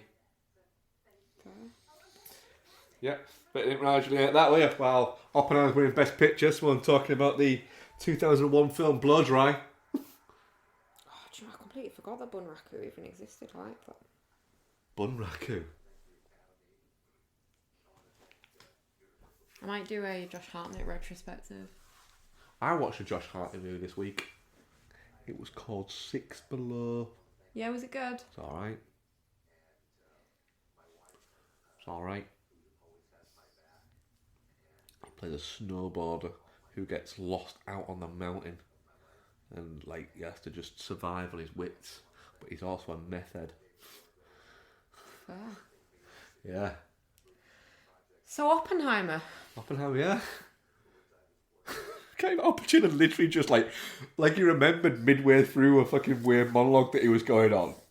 Which it was just like mid-sentence he broke off and went, I pray I see Oppenheimer. Yeah. Oh, that was one of the most low energy. It's there. I feel like the Oscars never really stick the landing though, do they? I don't know. I mean, Oppenheimer deserved. No, I don't mean like awards-wise. Yeah. They seem to whimper out instead of going out with a bang. A little bit sometimes, yeah. You know, and they definitely should be drum rolls while they're opening the envelope. Yeah.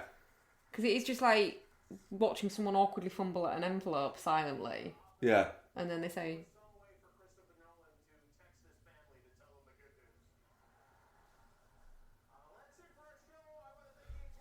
what? Really weird low energy, like, it was really good until it wasn't. And at the end, it just kind of ran out of steam. Like they ran out of budget.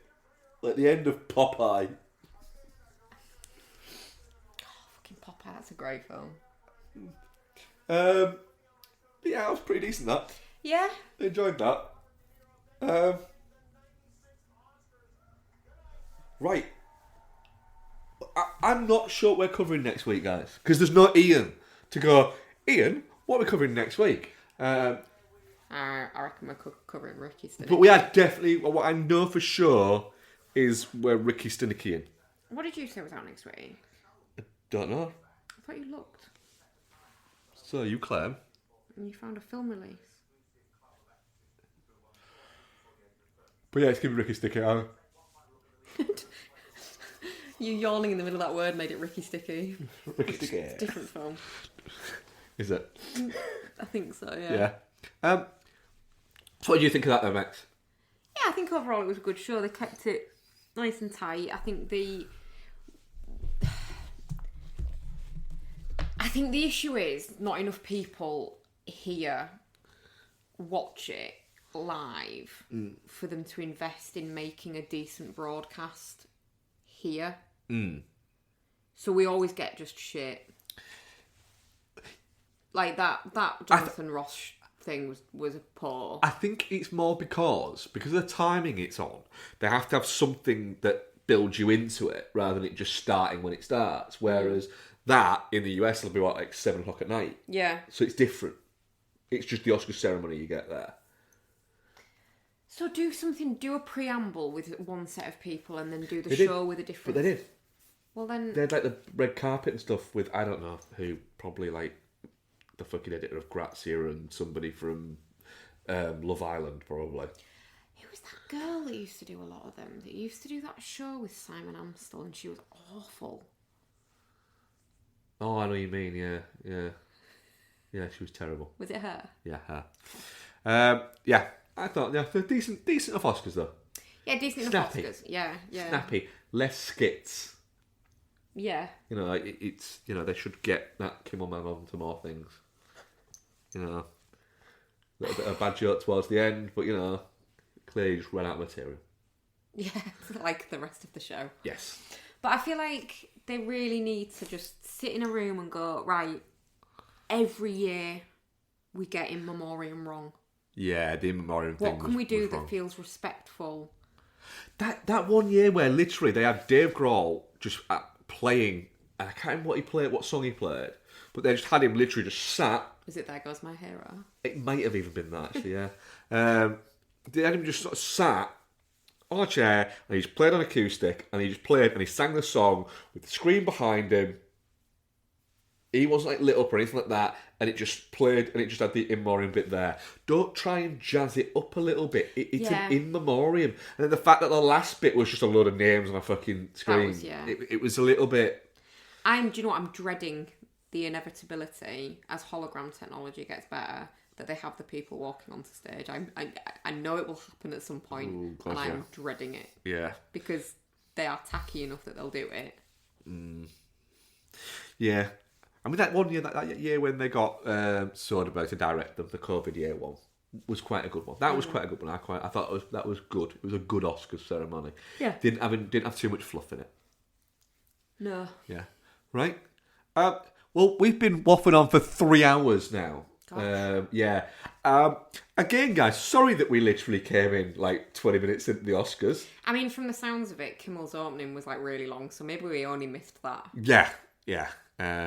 You know, People are making fun of him online for that. Jimmy Kimmel, you know, announcing himself upon the world in like a big show kind of way.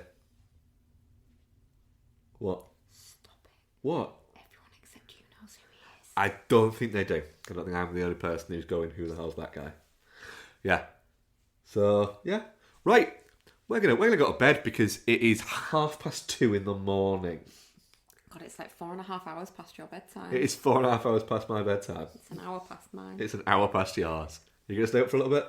I might do, actually. Oh, yeah. I might have a little nighttime drink and read. Like, yeah. All right. I can't go straight to bed after talking. Like, I need to wind down. Yeah, I don't.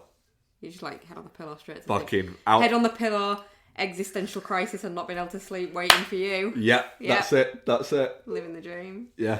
Just head on the pillow. Oh, I'm tired. Bang. Everything I've done wrong in my life. So enough about our troubles, guys. Bye. Thank you very much for listening, guys. Like normal show-ish will be resumed next week. So if you've managed to get through this, apologies for the bits where it dips out quite a bit there. But, you know, fucking, I hope you just hammered that plus 15 seconds button like a motherfucker to get through it. But yeah, we do appreciate listening. Bit of an inside baseball show, this. But yeah, thank you very much. And we shall speak to you next week. Goodbye. Bye, everyone.